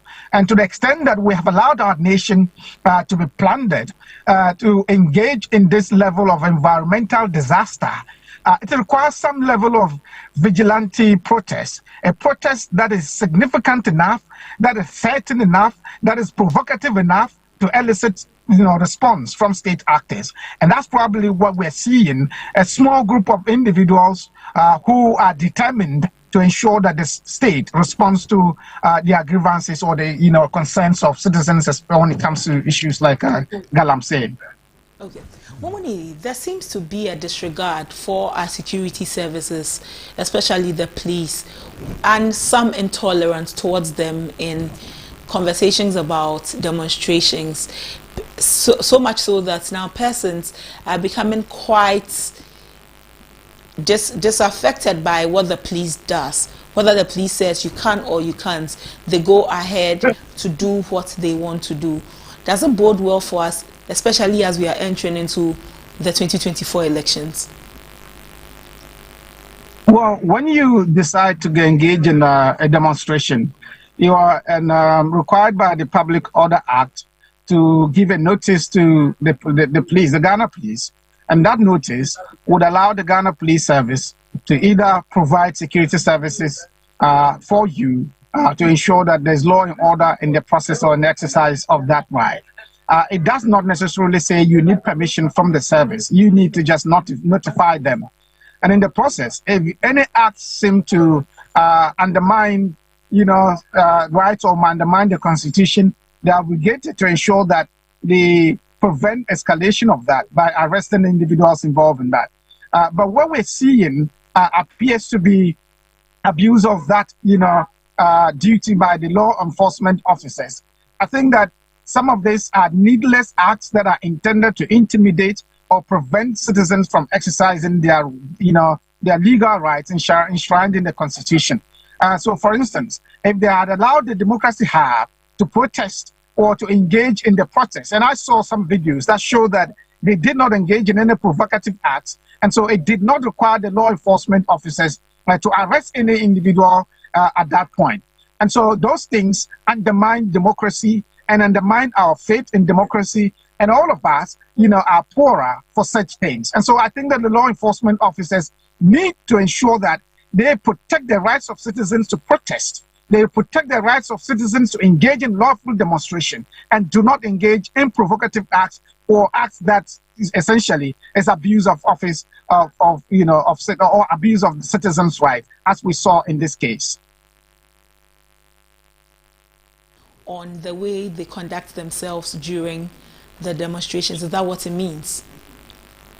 Sorry, can you say that again? So does it mean that the police, the law enforcement, will have to come again on the way they conduct themselves during the demonstrations that happen? Sure, surely. The law enforcement officers need to refine their approach.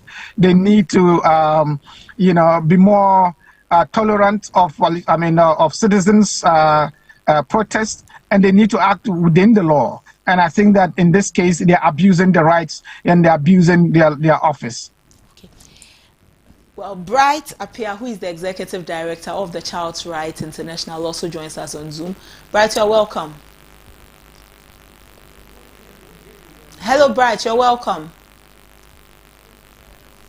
Well, Momoni, coming back to you on this conversation of the conduct of the police. We are entering into the elections. During the elections, we know that the season is volatile because tensions are high, emotions are high. Everybody's looking out for their candidate to be the preferred choice to win a seat, one seat or the other, and especially the ultimate, which is the presidency. The police will be the ones to provide the security as we enter into the elections. What can the police do right so that some of the things we saw over the weekend does not repeat itself? Hello, Mumuni. Hello, Mumuni.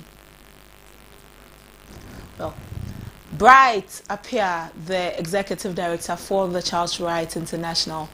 You're welcome to ABC in the Morning, Bright. Yeah, thank you. Thanks for having me. Thank you for joining us this morning. There was a protest over the weekend. Did you see it? I heard of it. You heard of it.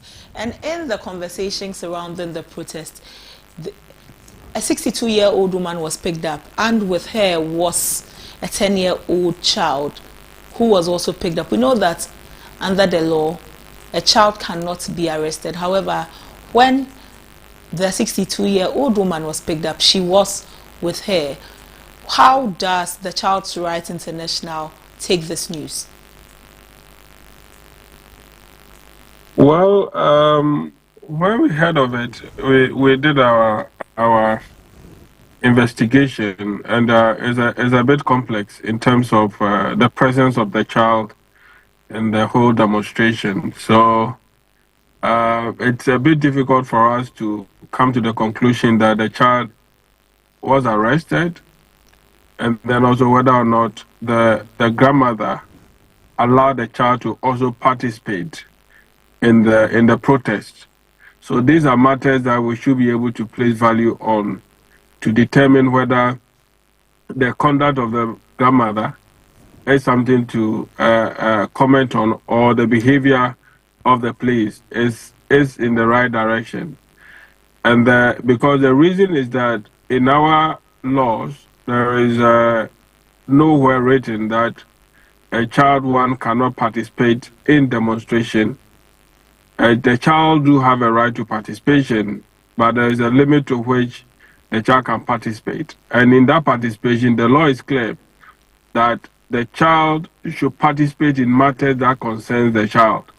So clearly, there is a perimeter that we have set, or a standard that we have set, if we want children to engage in matters that concerns them. And in doing that, the law also made it clear that their consent is very important. You need to obtain the consent of the child to be able to allow the child to participate in such a program. And the child should be able to have capacity to determine whether he or she want to participate in that event. So all these things must be answered. And again, when you look at the side of the police, if the child they've gotten the consent of the child, and it's an informed consent, and the child knows whatever it is about the demonstration or the protest, then it is a responsibility of the police to protect the child, because the environment in which they put the child, the police must make sure that it's a safe environment, and everything in that environment must work to protect the interests of that child. So if the child was handled in a manner that do not correspond with our legislation, it is also a matter that we need to talk about. But as it is, it's a bit difficult for us to begin to interrogate the matters, because we are not clear as to whether all these processes were followed by the grandmother, and then also the police did something untoward, and that is what we are currently investigating. And if you are able to get a reasonable answer, we will be able to put it in the public domain. The grandmother alleges that the child was manhandled when she, the grandmother, was picked up. If this allegation turns out to be true, what will Child Rights International do about it? Yes, of course. That would definitely amount to abuse of the child rights, and because even if they obtain the consent of the child or not, and they see the child during the protest, then the ultimate responsibility is on the police to provide care for the child. So we need to also determine whether indeed the conduct of the police amount to abuse, and if we are able to establish that, then of course we feel that action must be taken against such people who did that. But if their actions also is for the matter of protecting the best interest of the child in matters like that, then of course the law allows it that in matters of that nature, it is the responsibility of the police to be able to provide care and protection for the child. Hello, Bright. Okay. Bright Appiah is the so needed to be done when it comes to. Okay. Thank you, Bright. Bright Appiah is the executive director of the Child Rights International. We're having a conversation with him about the demonstration by Democracy Hub, and he has mentioned that the conversation about the grandmother being picked up with her granddaughter in the presence during the demonstration is a situation that must be looked at critically so that they can pay particular attention to it. Bright, I want to ask certain questions about the introduction of children to demonstrations like this. People have said that children have no place at demonstrations, looking at how they can move from peaceful to violent. So what does it mean for a parent or a guardian to go along with a minor to a demonstration ground?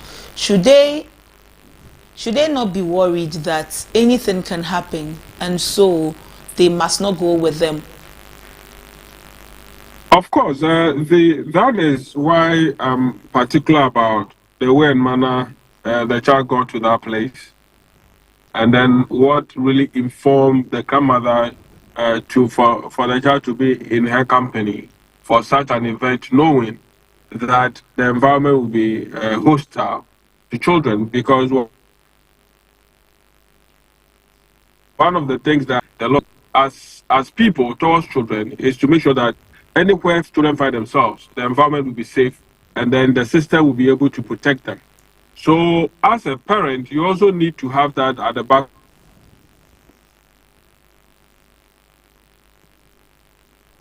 Hello, Bright. Hello? Yes. We lost you for a moment, but please continue. Okay. Whether the presence of the child in that environment or whether the environment will be harmful to the child. And that is for the parent or the grandmother to be able to determine that. And if the grandmother fails to do that, then the security system should be able to come to the aid of the child to make sure that they provide that safety. But if you look at the whole circumstances, this particular demonstration, it is not meant for children. There's a group of adults that have determined to embark on their constitutional right on matters that they feel do not sit well with them. Directly, the environment is not designed for the participation of the child in that kind of protest. So we need Hello, Bright. to a child to such an event. Yes, can you hear me? We can hear you now. Yeah, the reasons that made her to bring the child to that event, which of course the environment itself do not suggest that it is designed for participation of a child in matters like that. And then we'll be able to know what also informed the police to be hostile to the child. So the primary responsibility now lies on the grandmother as to why the child should find herself in that environment. Once you're able to determine that, then other matter will also flow. But But whatever it is, whether it's a negligence on the part of the grandmother, it is still the responsibility of the police to provide protection for the child. And they can do that either by taking the child from the grandmother to safety, knowing that the environment is not designed for children to be there, or to take certain acts to invite social welfare in to hand over the child to social welfare until the protest is done, and then they will hand over the child to the grandmother. So these are things that we expect. We don't expect that in all circumstances the child's right to be abused in the matter as to whether the grandmother conducted herself negligently or not. The safety of the child should be of a primary interest to the police, and we expect that if indeed they abuse the child, and that should not even happen in any circumstance. Okay. Right, this incident has created a lot of conversation around children and demonstrations. Will Child Rights International be looking at engaging members of the public to let us know what is required of adults when going for demonstrations, especially with the rise of this case during the Democracy Hub protest? Yeah, certainly. It is important because in the past, and we need to allow history to guide us, in the development of children's rights and human rights, children have always been part of that process. If you look at what happened in South Africa during the apartheid, and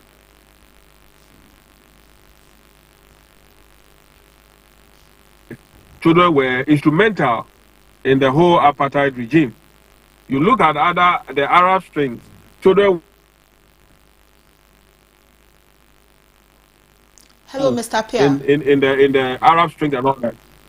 Yeah, can you hear me? We can hear you now. We keep losing you at certain intervals, but we can hear you now.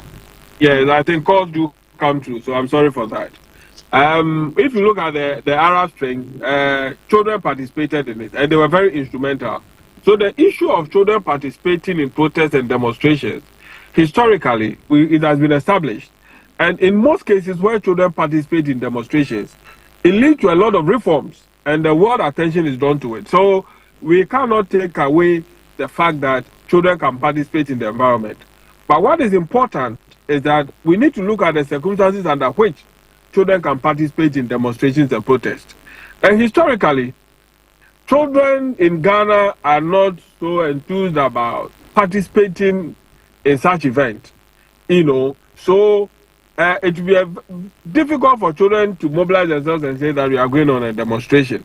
So even when you see children on the streets in countries in this part of our world, then of course you also need to question certain things and why they are there. And the most important thing is that even if children want to do demonstration or we want children to participate in demonstration, the first point of call is that we need the consent of children to be able to do that. And the law requires that the consent that we need from them should be an informed consent. And what that means is that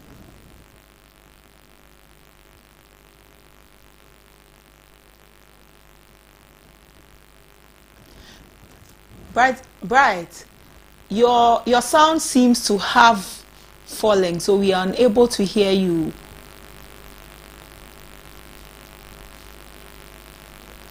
Bright Appiah is the executive director of the Child Rights International. He's thrown light on the presence of children at demonstrations. He's spoken about the importance of children, especially as when you look at past events and history, you'll see that in the apartheid, children played a role in it. In the Arab Springs, children played a role in it.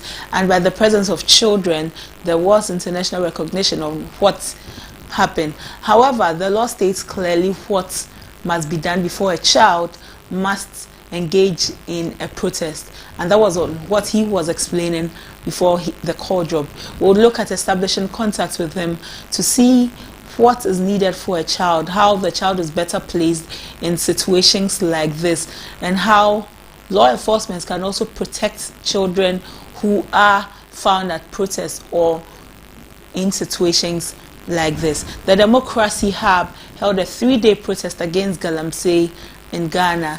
They are bemoaning the environmental destruction of our lands and our water bodies because of illegal mining in the country. On your screens are some of the things that transpired at the protest. This is around 37. A number of the protesters were apprehended. You see the 62-year-old grandmother walking with the 10-year-old granddaughter. This is an update from the Democracy Hub protesters' appearance in court.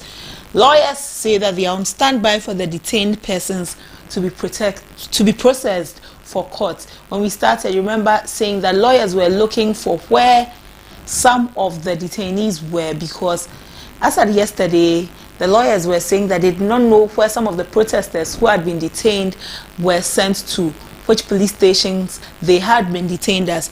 But updates coming in today says that lawyers are on standby for the detained persons to be processed for court. And it appears they have been sent to the police headquarters instead of the regional command, like the lawyers were told. So initially, the lawyers were told that the protesters had been sent to the regional police command. However, what it looks like is that they have been sent to the police headquarters. Court proceedings are still likely to come on unless an order from above comes. During the weekend, the very, very common phrase you were reading on social media, hearing everywhere, was order from above. We are working with orders from above. So people raised concerns whether orders from above were higher than the laws of the country. Persons raised these concerns that are orders from above, like we are hearing, higher than the law of the country, because you asked the question and the immediate answer you got was orders from above. So this is the 62-year-old grandma who is being escorted by the police in the presence of her 10-year-old granddaughter. This sparked a lot of interest in the demonstration last weekend. A lot of people had a lot to say about this, questioning why the grandma, who had all the rights to be at the protest, would come in the presence of her granddaughter. You see the police escorting them from the protest grounds. You also see one of the protesters being led away by the police, his hands all the way at his back. Another one, the police hand is on his neck, and then there follows the grandma. We've spoken with Bright Appiah, who is the executive director for the Child's Rights International. He threw more light on the presence of the child at the protest and what it means for a child to be present at a protest and what the law prescribes for a child to be present at the protest. It says the child needs to be informed. You need the informed consent of a child before you can take them to the protest grounds. So he says Child's Rights International is seeking more information on this, on the presence of the child at the protest and the handling of the grandmother and especially the child during their escorts by the police or their arrest by the police. So it says that this is a dicey situation that needs to be looked at better so that they can make informed decisions. We also spoke with Mutaru Mumuni Mutka, who is the executive director of the West Africa Center for Counter-Extremism. He says that the police must look again at their conduct of how they treat protesters or demonstrators in this country, because a critical look must be taken on how the police looks at protesters in this country, especially as we are entering into the election. Away from the protest by the Democracy Hub, let's take a look at the EC, Electoral Commission. On Friday, Electoral Commission released a press statement stating that 13 out of the 24 who filed nominations to be represented on the ballot sheet for the 2024 general elections, for the presidential elections, had qualified. 11 did not qualify, only 13 qualified. And amidst all of these, conversations have come up about why certain persons should be disqualified. Were they disqualified in the right way? Some of them have said that they will seek legal redress for this situation. We will be talking to one of these very soon. Stay with us. We'll be back.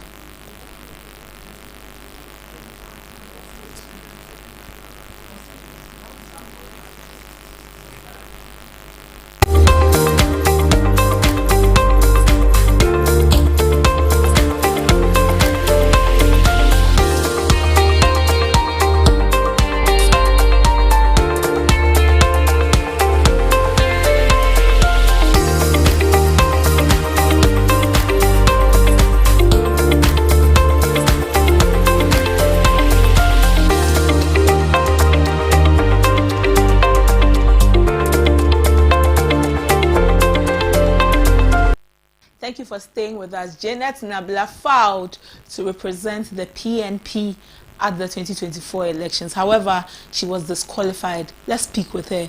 Good morning, madam. Good morning. How are you? Fine, thank you, ma'am. Thank you for joining us on ABC in the morning. Thank you for having me. I'm so sorry. I'm at the hospital, so the atmosphere, maybe, or the environment. Well noted, ma'am. If there are any disruptions, please forgive. Well noted. We also wish you a speedy recovery. Thank you. So, you have been disqualified from the race. Did you not do everything prescribed by the Electoral Commission before you submitted your forms? Let me greet you and your viewers this morning. It's very painful and disheartening. Look, if someone disqualifies you in the right way, I don't think you will have problems, especially when the person comes out with accurate information to tell Ghanaians that these are the reasons why this particular person did not qualify. But when you've seen that you have put your best in doing the right thing, and persons you knew who did not even do that, being on the among the 13, and you, the one who have done the right thing, is now being told by Electoral Commission that you were disqualified because of this, and that, when they could not even pinpoint what you did. You know, the first time the EC spoke, they said that I did not put my qualification and my age on the form. Then later on, they realized that they gave my information to Ghana Web to publish, and the age and the qualification were there. So when I reminded them about that, they then gave me a letter that these are the reasons why I did not qualify. And in the letter, they said that they asked me to submit some omitted papers, and I did not. And I told them that you told me that from 35 to 43, that's voter region. It's true, we left it at the party office. I brought the papers and I gave it to Mr. Samuel Kwa at your audition, who was in charge of the committee that were in charge of vetting the forms. He gave us the letter, and when we came back, it's the same person I gave the missing papers, of missing papers to. So if you tell me that I did not bring them back, what do you mean? Then they ran away from that place, and the Electoral Commissioner held a press conference, and at the press conference, she told Ghanaians that I did not, my vice presidential candidate did not file, did not sign. As we speak now, we told them, we dared the Electoral Commission of Ghana to show my vice president place where she did not sign to the whole world. If they are able to do that, if they are able to show to Ghanaians that my vice president did not sign, I will leave, I will even contest again. I will not even talk anymore about presidential elections. They lied. The Electoral Commissioner lied when she told the Ghanaian public that my vice president did not sign. It was a palpable lie from the pit of hell. Then you ask yourself, why is the Electoral Commissioner, Electoral Commission concocting stories just to talk about my dismissal? And I tell you, I did not commit any mistake. Someone somewhere told the Electoral Commissioner, remove Janet, remove this one, and she did, without any explanation. Now that we are putting pressure on her to give explanation as to why she disqualified me, she couldn't do that. That is the reason why she's now shifting the polls. She doesn't even have a tangible reason. And then the audacity to tell Ghanaians that this is the reason why we did it as a result of that. They don't want to tell the truth, so they decided to put the blame on us, and they are shifting the polls. It is disheartening. This is not democracy. This is not democracy. We are talking about democracy. This is not democracy where Electoral Commission has got power to say that the list is too long. Let me see who I can pick. And the person that he picked was me. Look at the people who contested. They're women. I'm having master's degree in health service administration, and I was the one they picked out. So meaning they are picking the strong people out, and then the people that they think that are weak people, those are the people that, the only reason why I think that I was picked out was because some people are working against me. They have done the research, they've done the polls, and they've realized that Ghanaians are looking for a change. And the change they are looking for is a woman, not a man. For all these years, they have tried the men, and they have seen that since 1992 up to now, they've not been able to impact their lives. So Ghanaians were gunning to make sure that they change. Whenever we go for programs and I talk, the phone calls that were coming, people were monitoring. So it is because of fear that made them to remove me from the race. The Electoral Commission has connived with your opponents or certain individuals. Yeah, certain individuals to remove me from the race. Do you know these individuals that you are saying the EC has connived with? If I know them, I would have told you, but I know that there is a strong somebody behind the Electoral Commissioner, because this is a woman who claimed to be a gender activist ever since we started our democracy. This is the first time someone is coming with full vim. The person is coming with policies. We have campaigned about this in our price control. We've campaigned about coming up with allowances for struggling single mothers in the country. We have campaigned coming out with vulnerable policies that can be able to help restore this country back to where it was. And why, you ask yourself, why will the Electoral Commissioner pick me out? That is what you should be asking. If not because of my political opponents who have seen the power that was coming, have seen the research that we were going to cause a havoc to all their one way of voting. If not because of that, why did they remove me? They have removed me as a result of fear. And whoever is behind the Electoral Commission is going to lose in the December 7 polls. No one uses their hand to touch me and go away with it. I'm the anointed. So when you touch me, you are going to face consequences. Disgrace will follow you. Madam Nabila, you have said that you will seek legal redress. Are you still on course for that? Yes, we are still doing that. Today we've asked our lawyers to go and file. Okay. We'll be looking forward to speaking with you.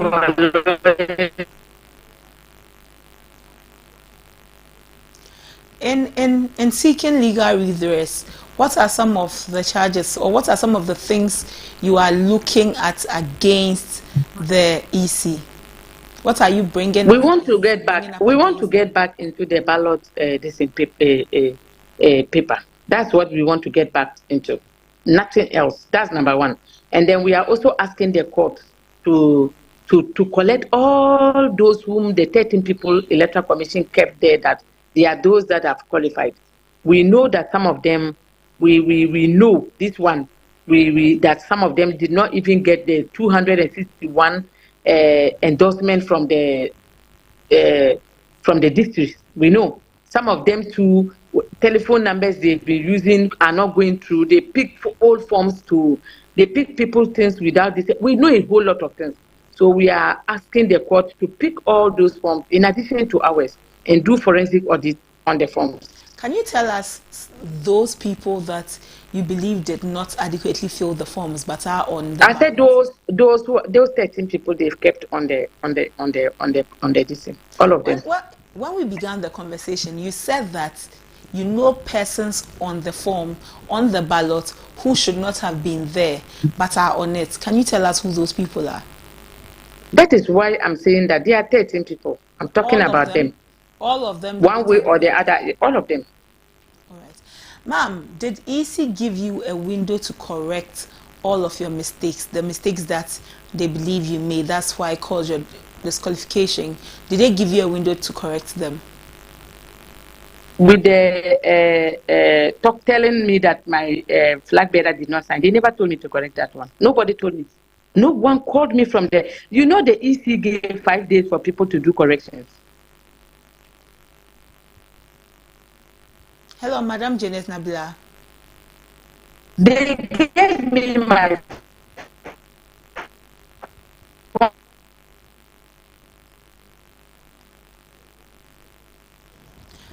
Hello, ma'am. If you can hear me, kindly position yourself so that we can adequately hear you. Okay, we are unable to hear Madam Janet Nabila very well, but we will, when we establish contact with her, we will speak with her. She's a disqualified flag bearer for the PNP. She was looking at being on the ballot for the 2024 general elections in hopes of becoming Ghana's first female president. She says that it is because of how good her standing was. That is why the EC has connived with certain individuals to push her off the ballot and disqualify her from the race. When we establish contact with her, we will speak with her more on this, especially whether the EC gave her an opportunity or a window to correct the mistakes they say she made. Joining us on the line is Bernard Mona. He was also disqualified from leading the PNC to the polls. Good morning, sir. We have lost Bernard Mona on the line. We will still try and establish contact with him. But 11 persons, 11 individuals and parties were disqualified from the presidential race ahead of the 2024 elections. Let's listen to the Electoral Commission. Right, with the ball, and we're not satisfied with their arrangement. I can't stand behind this man, and I think that Ghana is a country where equality, equity, and empowerment should be aligned with the nation. Now, if you show discrimination in a place like DC, then it's not fair. We all went through an amount of work and process to be able to qualify. Now, once we are qualified, you cannot put some aside and deal with some first and deal with some later. You cannot tell us that the last one who are independent will now choose out of 9 to 13. And if that's what the law is, I'd like the media to know that from now, the country will prepare for that. At any time we will walk into this place and we are independent candidates, then we're second-class citizens. We are not saying you are second-class citizen. What we are saying is that this has been the convention. This is an administrative procedure by the commission. We have actually listened to what you are saying. So next time round, there will be an engagement, and then if there is the need for us to change it, then we will do it. The Electoral Commission on Friday disqualified some 11 persons and parties, some 11 presidential candidates from contesting in the 2024 general elections. Amongst them is Bernard Mona, who is the flag bearer of the PNC. Good morning and thank you for joining us on ABC in the morning, sir.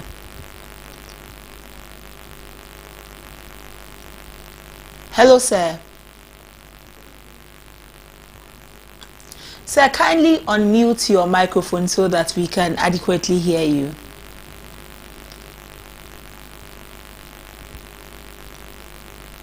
Good morning. Thank you for joining us on ABC in the morning. It's a delight to join you. The Electoral Commission says that they have communicated why they disqualified certain candidates. Have they communicated with you? And if they have, what did they say? Well, thank you very much. I got 2 communications from the Electoral Commission.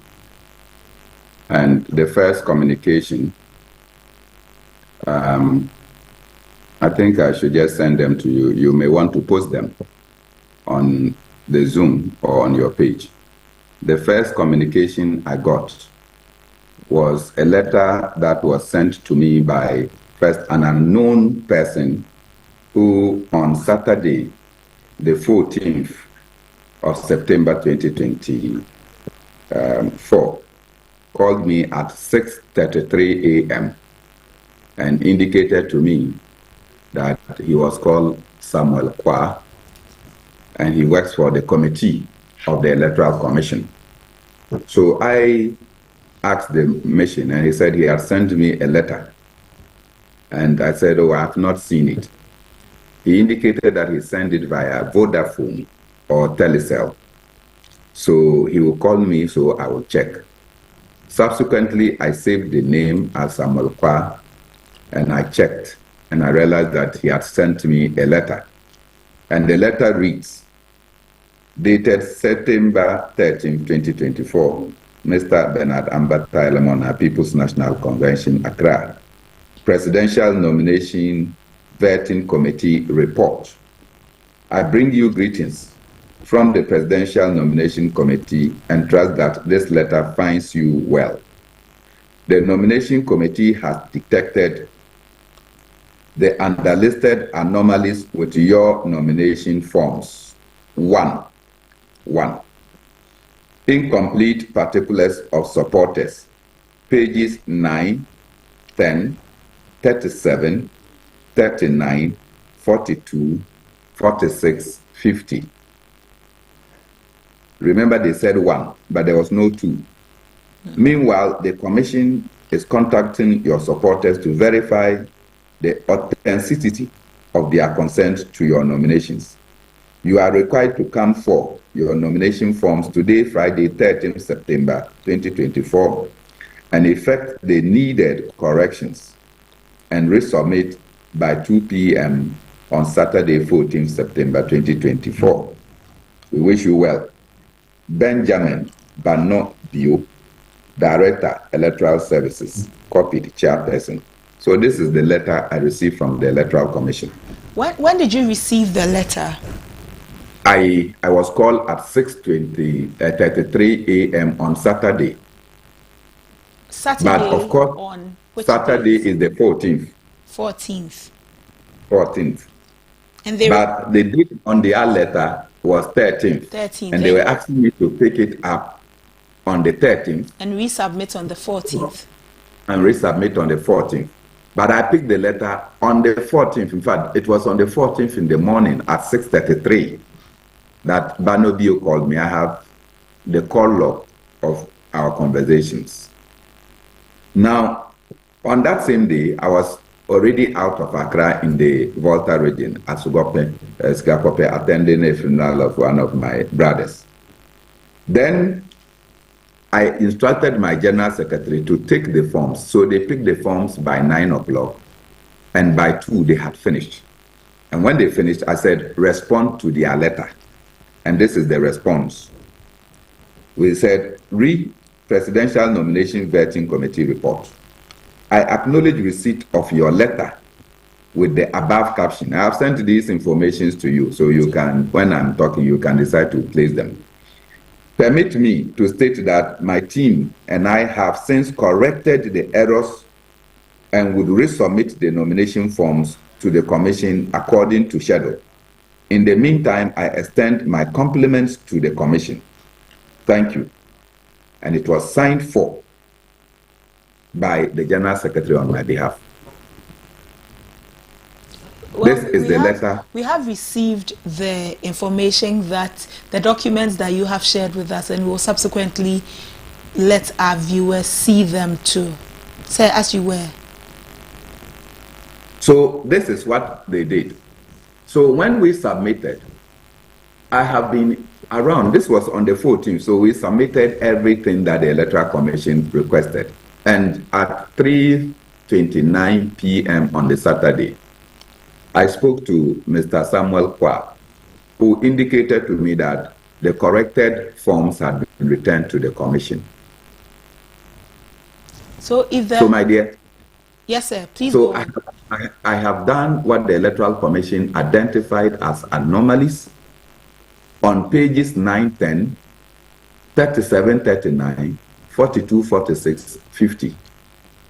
So if you... I corrected them and I resubmitted the forms.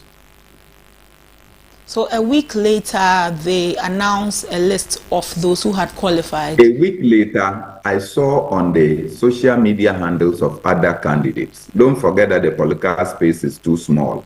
It's the same space we all play. I know of parties that only did one copy and made photocopies of the three. I know of the anomalies that other political parties suffered. We have been speaking among ourselves. I know the problems that the LPG went through. I know the problems the CPP went through.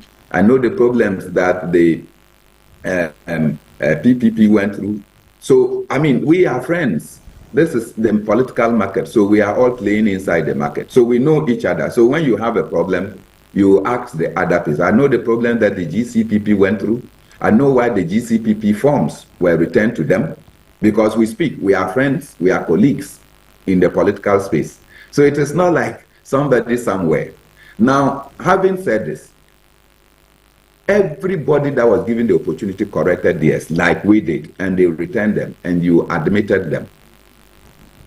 So when I noticed that within the social media space, other political parties were posting their letters from the Electoral Commission, qualifying them, I asked my lawyers to write to the Electoral Commission to tell the Electoral Commission that we corrected our forms.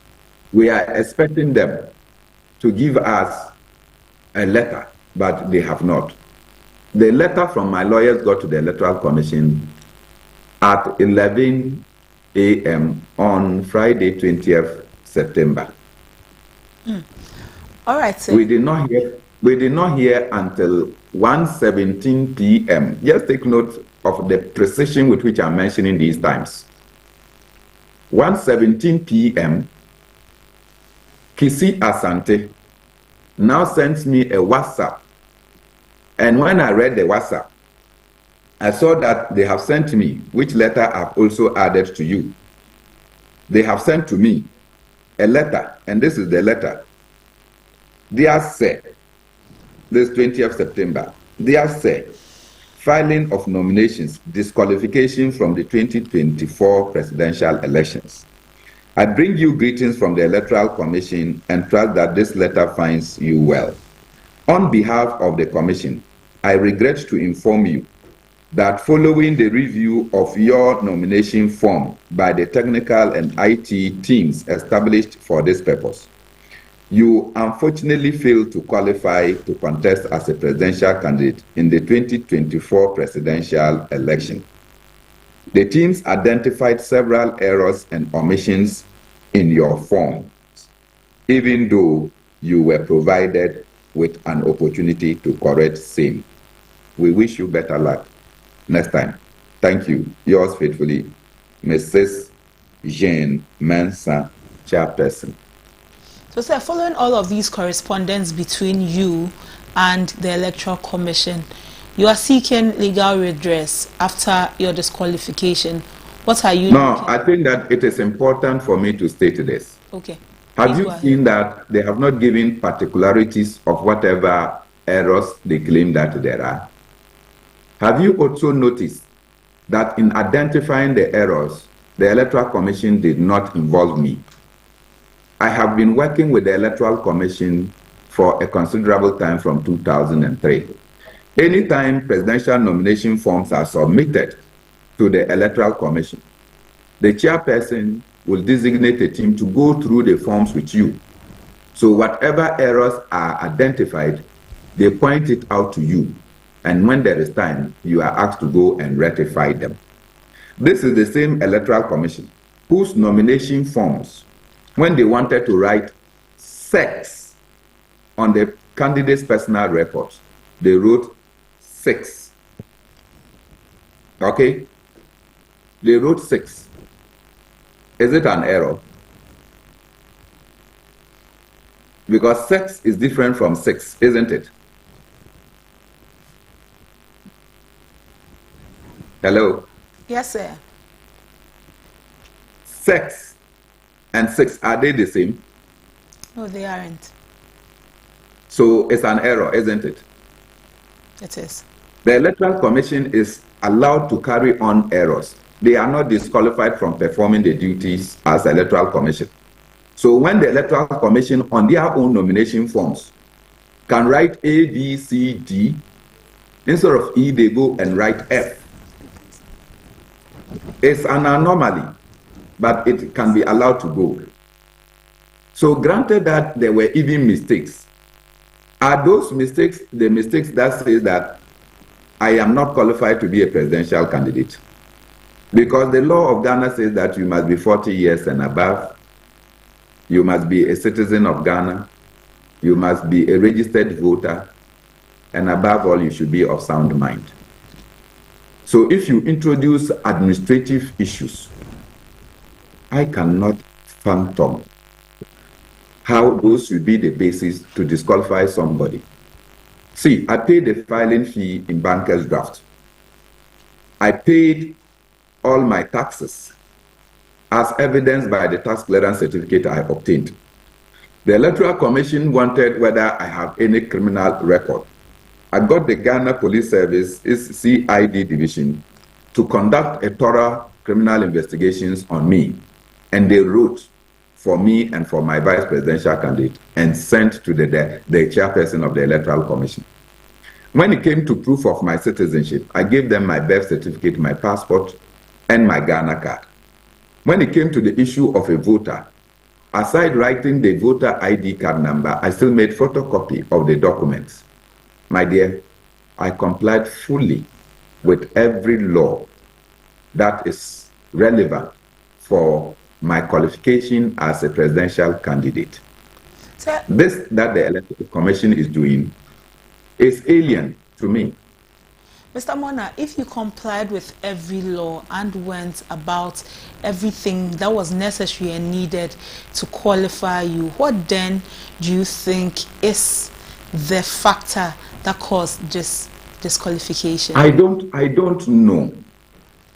Because if the Electoral Commission drew my attention to errors on pages 9, 10, 37, 39, 42, 46, 50, they did not even point out the particular errors. But when we pick the form, we notice, for instance, that a date on one page is not put on the other set of copies. So we corrected that. A telephone number or the voter ID number was omitted on one of the forms. So we corrected them. But as somebody who has worked as an accounts officer, I can tell you that when we talk about errors, the errors must have names. So it can be an error of commission. It can be an error of omission. It can be a transpositional error. And so if you don't particularize the error, how do you even expect the error to be remedied? But we still went ahead and remedied them. So if you have such a grossly incompetent commission that itself commits errors on its forms, but is seeking perfection from other people, isn't that sickening? Mona, as we speak, as a registered voter, do you have a copy of the final register? The final register is not yet compiled. And I say this on authority. A son of mine who is a police officer is one of the people to be deployed on election day. And so they asked them to be part of the special voters. He went to Nadoli to go and ensure that he registered. When the list of the special voters came, his name is not there. But he has gone to transfer his name to a special voter without a final register. And take note that this person on polling day will be posted somewhere else.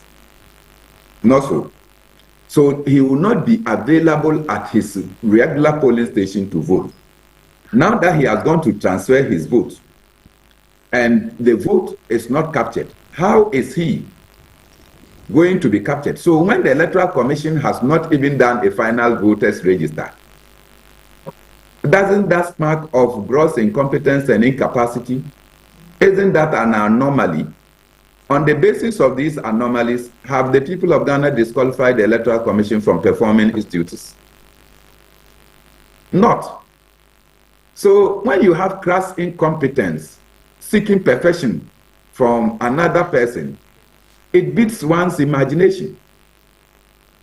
Well, Mr. Mona, you have identified lapses in the judgment of the EC, especially concerning your nomination, the filing of your nomination. What are the specifics that you'll be seeking in your legal redress? Well, it is premature for me to disclose those things to you. But I can tell you that my lawyers have come to me, I have appended to affidavits, we have gone to swear the oaths, and so they will be going to court. Okay. When it is properly filed, the information will be disclosed to you. Okay. Thank you for joining us this morning, sir. But importantly, the Electoral Commission must remedy its own error of disqualifying me and put me on the ballot for the citizens of Ghana to determine who should be president. It is not for the Electoral Commission to determine for Ghanaians who should be president. I am the people's president. And the only way to be the people's president is that they will have the alternative to choose me amongst the lot. Okay. Are you expecting the Electoral Commission to audit all of the aspirants who are on the ballot paper at the moment? I have already called for a forensic audit because I am telling you that the political space is just like this. I can mention every political party and the anomalies they confronted. I know political parties that were called because some people that the Electoral Commission claimed endorsed my form, also endorsed their forms. They give them the opportunity and they went and corrected them. I know of political parties that only filled originally one copy. The three others, they went and made photocopy and took it to the Electoral Commission. They brought it to the Electoral Commission. Electoral Commission returned them. Those people were given time to go and fill the form. They could not. They gave them 3 days. They could not. They applied for extension of time. The Electoral Commission granted them. So you see, I'm saying that the space is like, we are the same players. It's like a football game. Mr. Mona, we belong to different teams. Did these political parties or the individuals who spoke to you, did they speak to you in confidence as speaking to their friend? And what has that got to do? I was asking because What has that got to do with the fact that I know that this information is available? You said that. And that there are individuals who actually signed 1 copy of the forms and will testify in court. Mr. Mona, granted. They signed 1 copy, they never signed 4 copies. Granted. And so if there was any signing. My question is that you mentioned that you have the information. Is it that you don't know that GCPP people are part of the political market that we all go through? Is it that you don't know that CPP people are my friends? Is it that you don't know that PPP, Nana, Ofori, and co, that we all talk, we sit down, we discuss? You don't know that NPP people are my friends? And I'm telling you that we have been meeting, and when one is having a problem, the other one will call you and say, oh, Charlie, this is the thing that the Electoral Commission has said about my filing of nominations. These are things that we discuss among ourselves. So I have idea what the other political parties' issues are, and they also know what my issues were. And we laugh at it. This letters that the Electoral Commission has given me, if you want, go and take Nana Stevens' number. Go and take a letter. Go and take Ahmad Dako's number. Take Apia Dankwa's letter. And check, apart from the names, that only change. The content of the letter is the same. All right. So you believe that the Electoral Commission just regurgitated the same information? The content is the same. All right. The content is the same. So it couldn't have been that we had the same problem. Do you understand? It couldn't have been. So how come that the content is the same? This is a very lazy Electoral Commission, seeking perfection from other people. Thank you for speaking with us, Mr. Mona. Thank you for having me. Bernard Mona is the disqualified flag bearer for the PNC. He has said that the Electoral Commission is a lazy commission which is seeking perfection from aspirants, whilst they themselves are unable to meet those perfection standards that they seek. We have spoken to Janet Nabla and Bernard Mona, both who were disqualified from running in the 2024 elections. The Electoral Commission released a statement on Friday stating that 13 candidates had qualified. 13 candidates had qualified. 11 had been disqualified. That's all for our main discussion for today on ABC in the Morning. Up next is Politics Today.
Thank you for staying with us. You are still watching ABC in the Morning.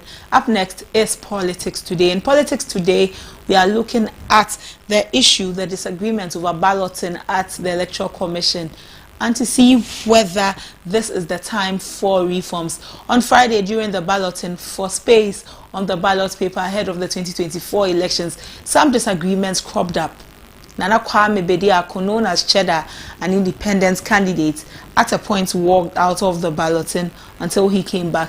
There were disagreements between Omane Boama, Director of Elections for the NDC, and Evans Limakon, Director of Elections for the NPP. Let's take a look at some of the happenings at the EC on Friday.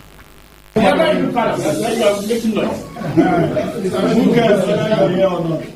said that? I did. No, I would use the bathroom. Sorry, I'm sorry that we're all here for one purpose. Although some of you might be a sublet for other parties, it's very important that we have respect for everybody in this room. It doesn't matter whether you're a sublet, whether you're just working for another party, just have respect for humanity. And in fact, that should not be done that way. And all of you are big people in this room. Why do you allow this man to be making such a very baseless allegation? You don't even know what you are doing, and you are here commenting and lamenting. This process has been there over years, and you are here making unnecessary allegations around.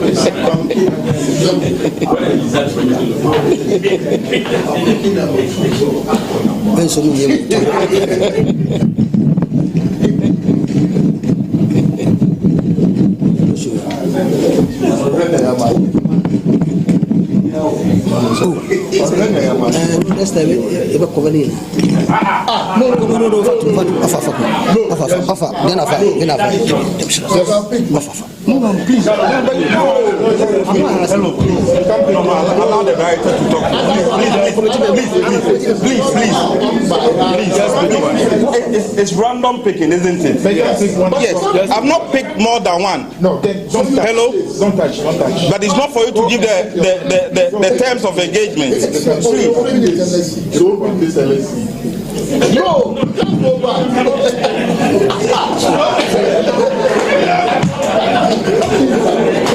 No, but don't do that. You don't have the right. You don't something like that. This is conditional.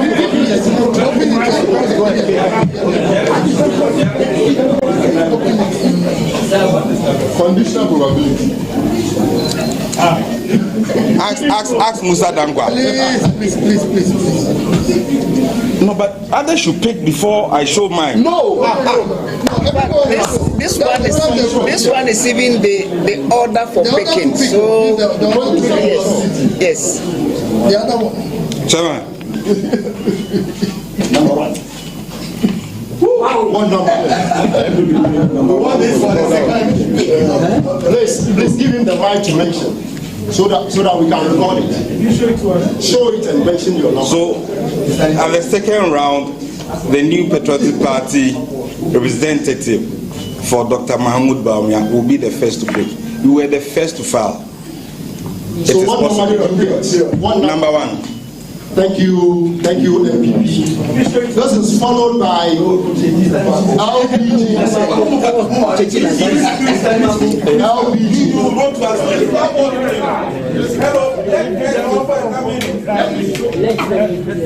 If you don't send it from how would they hear it? So he's contesting that ball. Let us examine it. They are not the same. You show you the difference. Show us. Show us. But we haven't seen it. We have to bring it. This is the board I should get. Isn't it? You have to compare it. And let me show you. I am saying it's not the same. Hello. Please, pass it to. Why would you do that? No, bring the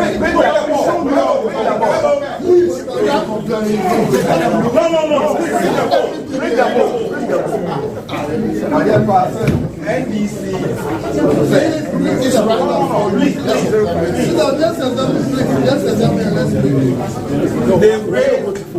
Just do your examination. That's the one exercise.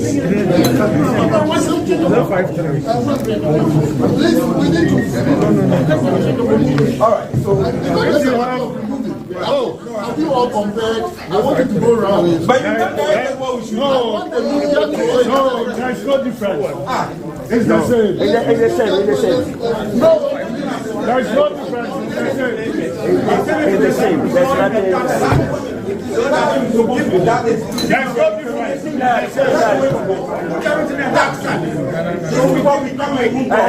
Okay. He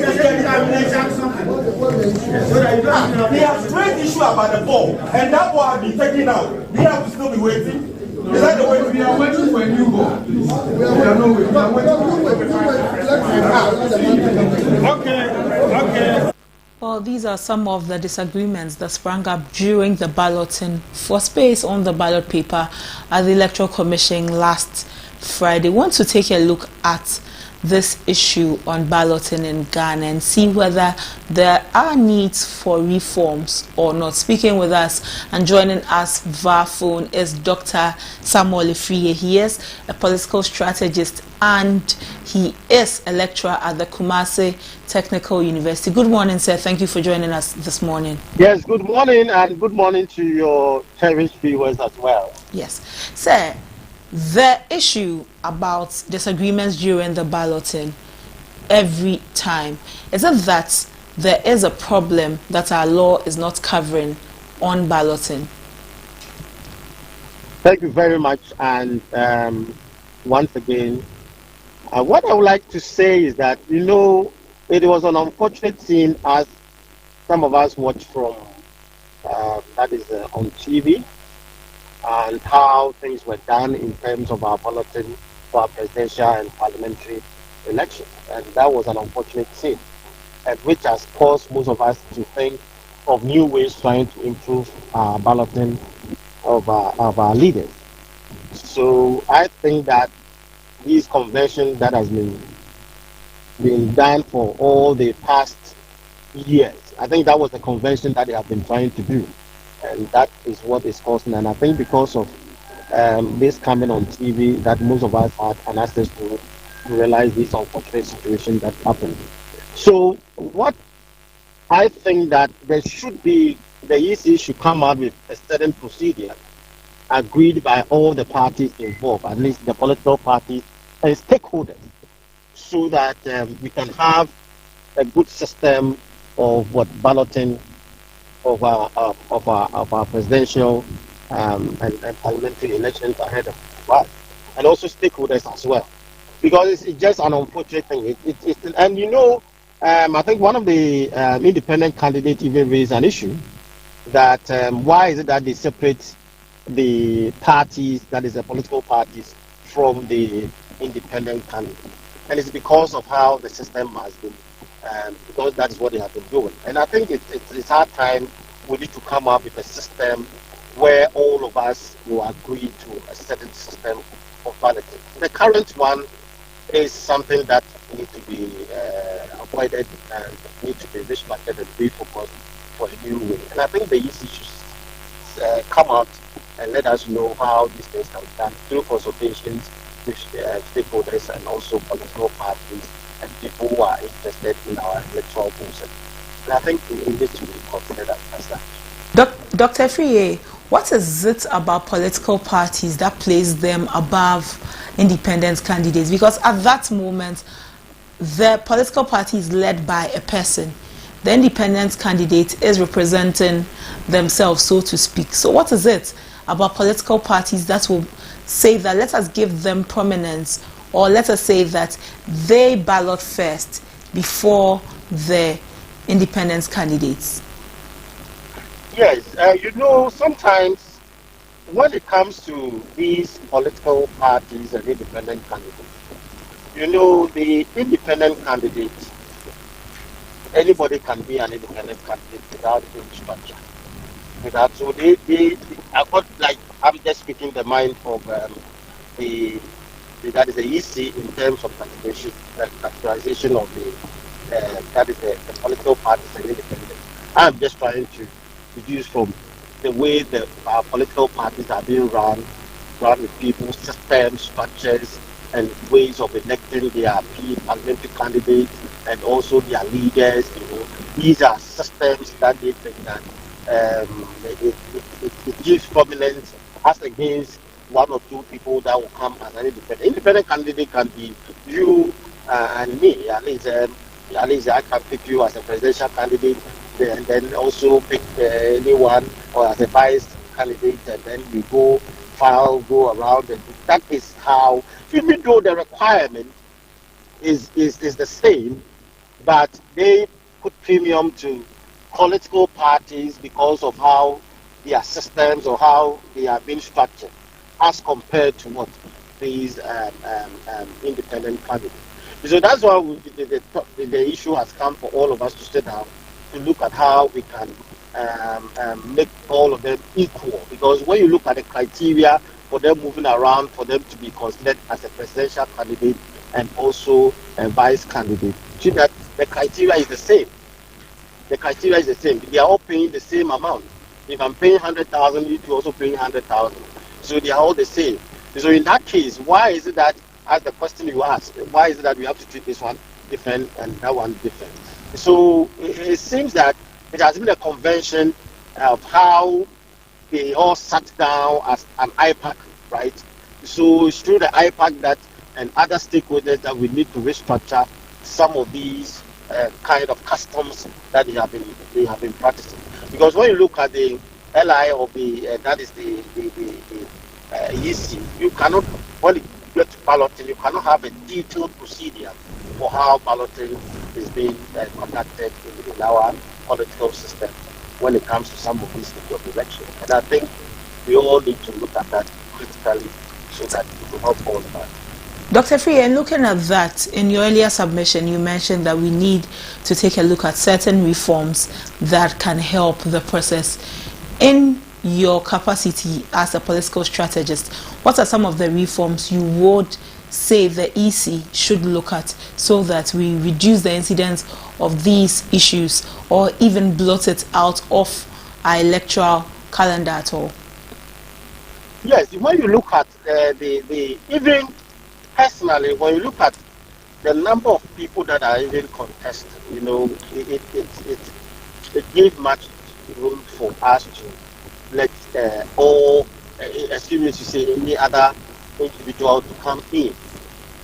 So I am even thinking or suggested that the criteria for even selecting presidential candidates should be even stricter than as it is now. Like the criteria should be much in terms of how they are being selected. Because if you go to each constituency and you have people that can even vote in that constituency as one of the major criteria for you getting all these people before.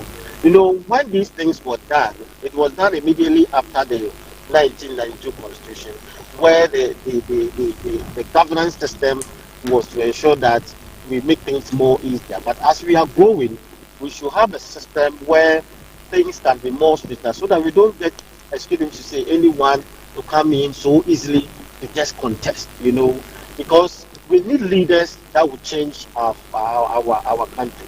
We need leaders that will move our country forward. So it's not like anyone that can easily get into it and then tend to create problems. Because for me, even 13 is even much for me. At least we could have about, at most, maximum should even be 7 or 5. But if you get more than 13, last time 2020 it was 11. Today is 13. I don't know what will come the next 4 years. So the EC should come up with a system with stakeholders and the political parties, so that they can ensure that we have a certain strict system that will make sure that anybody that comes out to stand for the election is well organized and well capable of solving our country problems. If not, then anybody can come in. At the same time, for the differences of political parties and balloting and those issues, I think we should have the EC should come up with a certain kind of system where all stakeholders, right, whether a consultant will be given an assignment to consult people and even stakeholders to ensure that our new way of balloting as compared to other countries. Even I was even suggesting that even during that time that they were doing the balloting, we could have even used, that is my personal view anyway, we could have even used the what we call the lottery machine, where you can place all these numbers of positions, and then you go there, you press it, and then the ball will come out and you pick it. Well, Dr. Fee, it brings me to my next question. I actually wanted to ask a question on the issue of balloting, because people raise concerns about the way the ballots are picked, looking into the container before picking, so much so that people feel like other parties know what to pick and how it will look. So it brings me to my question about tackling issues about the way the balloting is done. And in tackling the issues, you have raised a suggestion about maybe using the lottery system where they press and then a ball spins out. Do you think that these issues will find expression or can be resolved with a reform of the CI 127? Oh, no, my dear, it will, we are all sharing ideas, and if it sounds good for all the stakeholders, we just can consider that as well. That is why now is a stage that we all have to consider ways of improving the system to ensure that there's fairness and equality in the system. So I was totally embarrassed how EC was not able to give things how things are being done. But now the political parties are directing them. Some even were saying that you should put in a polythene bag. On the national television, Electoral Commission, then you were suggesting that we should put our balloting balls in polythene bags. That is kind of a system that we need to improve.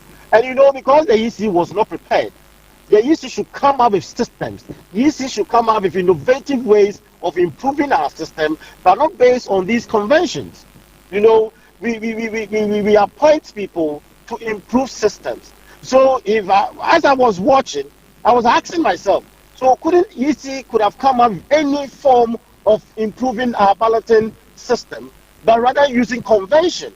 That resulted in that statement, that kind of situation that happened on that day, where some political parties and individual, the independent candidates, some people are questioning how these things are being done. I believe that if EC could have come up with an improved system, this could not have happened. So I think, let all of us come up with a system, and the EC should work very hard to improve these kind of systems.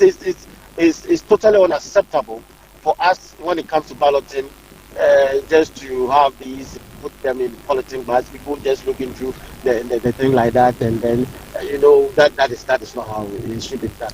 We have been practicing this democracy for almost more than 30 years, which will improve, and I believe in improvement of systems, and I think that it will work for all of us. Dr. Freer, finally, before you go, do you think that the positions of the various candidates on the ballot paper will have an influence on the results of the elections? Yes, I would say yes and no, depending on where we are coming from, where you are located, where you are based, you know. And, you know, our system, when you have loyal party members, no matter where the position, these party members will ensure that they look for their colors, they look out for their presidential, what do you call it, presidential candidate to vote on the ballot paper, right? So, but when you talk about new voters, when you talk about people who have not, like our parents, grandparents, that a little bit the knowledge is not up to, and even if the knowledge, in every system that it comes to voting or selection, the forms itself, you will need to be educated. And that is where that's how it comes in, that these parties need to educate their party members and the voters very well. If not, people will tend to make a lot of mistakes. And for certain category of people, the position is important. And those people is what I talk about, first-time voters, people who are in the hinterlands, people who are not strong party members. These are the people that may have some kind of challenges, because they might consider that if you communicate to them in a certain position on the ballot paper, it will be more easier. And I foresee that the challenge of the NDC will be much more critical as compared to the MPP. As the MPP, because you are first or you are the last, you can easily communicate. You can easily tell people that I am the top, I am the last. But when you come in between, that is where, and especially when you come in between and you have similar colors, your position is not well defined in terms of your symbols, then that is where you can have some challenges of people voting for you.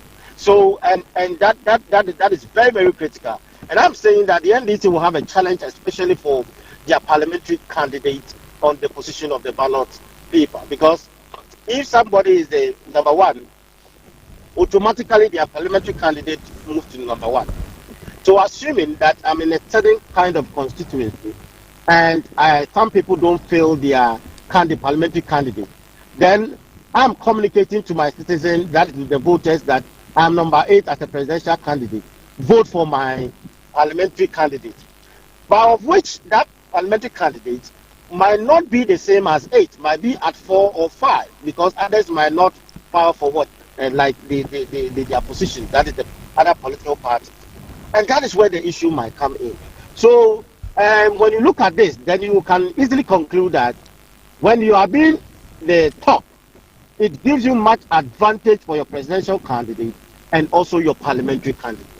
The NDC might communicate well for their presidential candidate at the number 8, but they will have a lot of communication that need to be done to ensure that they have that kind of position of their parliamentary candidate.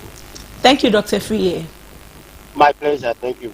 Dr. Freer is a political strategist and a lecturer at the Kumasi Technical University. This brings us to the end of politics today. We have looked at the issue of balloting before our elections and whether there's a need for reforms. Up next is Happy Hour. Stay with us.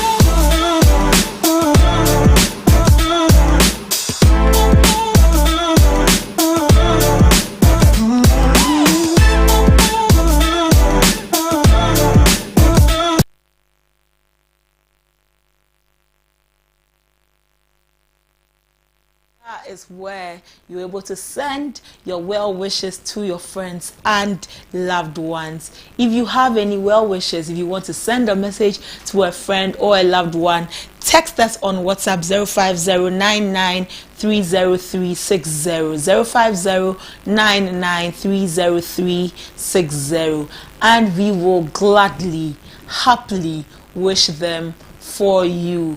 Today is the birthday of the wife of veteran and renowned gospel musician Elder Akwesi Miracle. His wife, who is also the women's director of the Women's Ministry of the Church of Pentecost, Deaconess Mrs. Philomena Miracle, celebrates her birthday today. Happy birthday to Deaconess Mrs. Philomena Miracle, wife of gospel musician Elder Akwesi Miracle of the Church of Pentecost. This is coming from the fans of Elder Miracle, and as a member of the Church of Pentecost, a happy birthday to the Women's Ministry Director. A happy birthday. In Pentecost, we'll call her Mama. So, Mama, happy birthday to you. Apart from the fans of Elder Akwesi Miracle, I know I speak for the Women's Ministry of the Church of Pentecost when I say that a happy birthday to you, coming from everybody in the Women's Ministry and the Church of Pentecost virtuous ladies. Happy birthday to you, Deaconess Mrs. Philomena Miracle, who is the director of the Women's Ministry of the Church of Pentecost and the wife of the veteran musician and renowned musician Elder Akwesi Miracle. Happy birthday to you, ma'am. Also, a happy birthday to Francis, Honorable Francis Asenso Boache, MP for Bantama. Many people call him Bantama Asenso Boache. A happy birthday to you, sir. So if you want to send your well wishes on Happy Hour, like I said, text us on WhatsApp 05099303600, 05099303600. That is all for Happy Hour. We'll be back. Stay with us.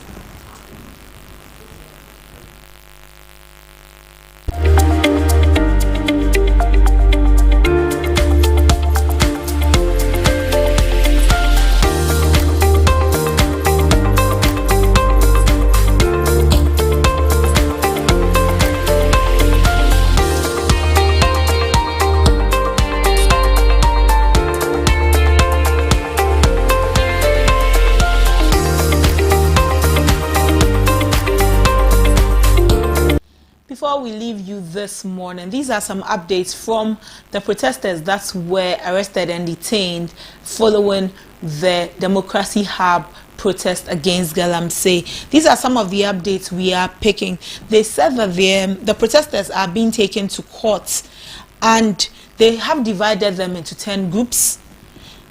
And they are going to the National Police Headquarters. So they are asking that the buses be followed so that an eye can be kept on the protesters. This is coming from the protesters who were detained. These are some of the updates coming. They are going to be presented to court today so that they can be looked out. They can be looked at. So they have been assembled. They were assembled earlier at the headquarters in Osu and are taking them to court. We'll be bringing you more updates on the protesters that were detained following the Democracy Hub Galamsey, the protest against Galamsey by the Democracy Hub. Thank you for staying with us. Thank you for watching us on ABC in the morning. We brought you fun stories, we brought you trends, business fix, the main discussion, and politics today. And we say that on ABC News GH, this is the place where you get all the credible news that you need, all the timely news that you need. So you should be visiting our website www.abcnewsgh and interact with us on social media. We would love to interact with you at ABC News GH _ as we end ABC in the morning. I want to encourage you that as you take on the week, you are more than capable to succeed in everything you set your mind and heart at. So don't give up, don't relent, keep going, keep moving forward, because the only way is forward. Thank you for staying with us. Thank you for joining us. The news comes up shortly and we will be back with you same time, tomorrow. Have a good morning. I am Abna Mante.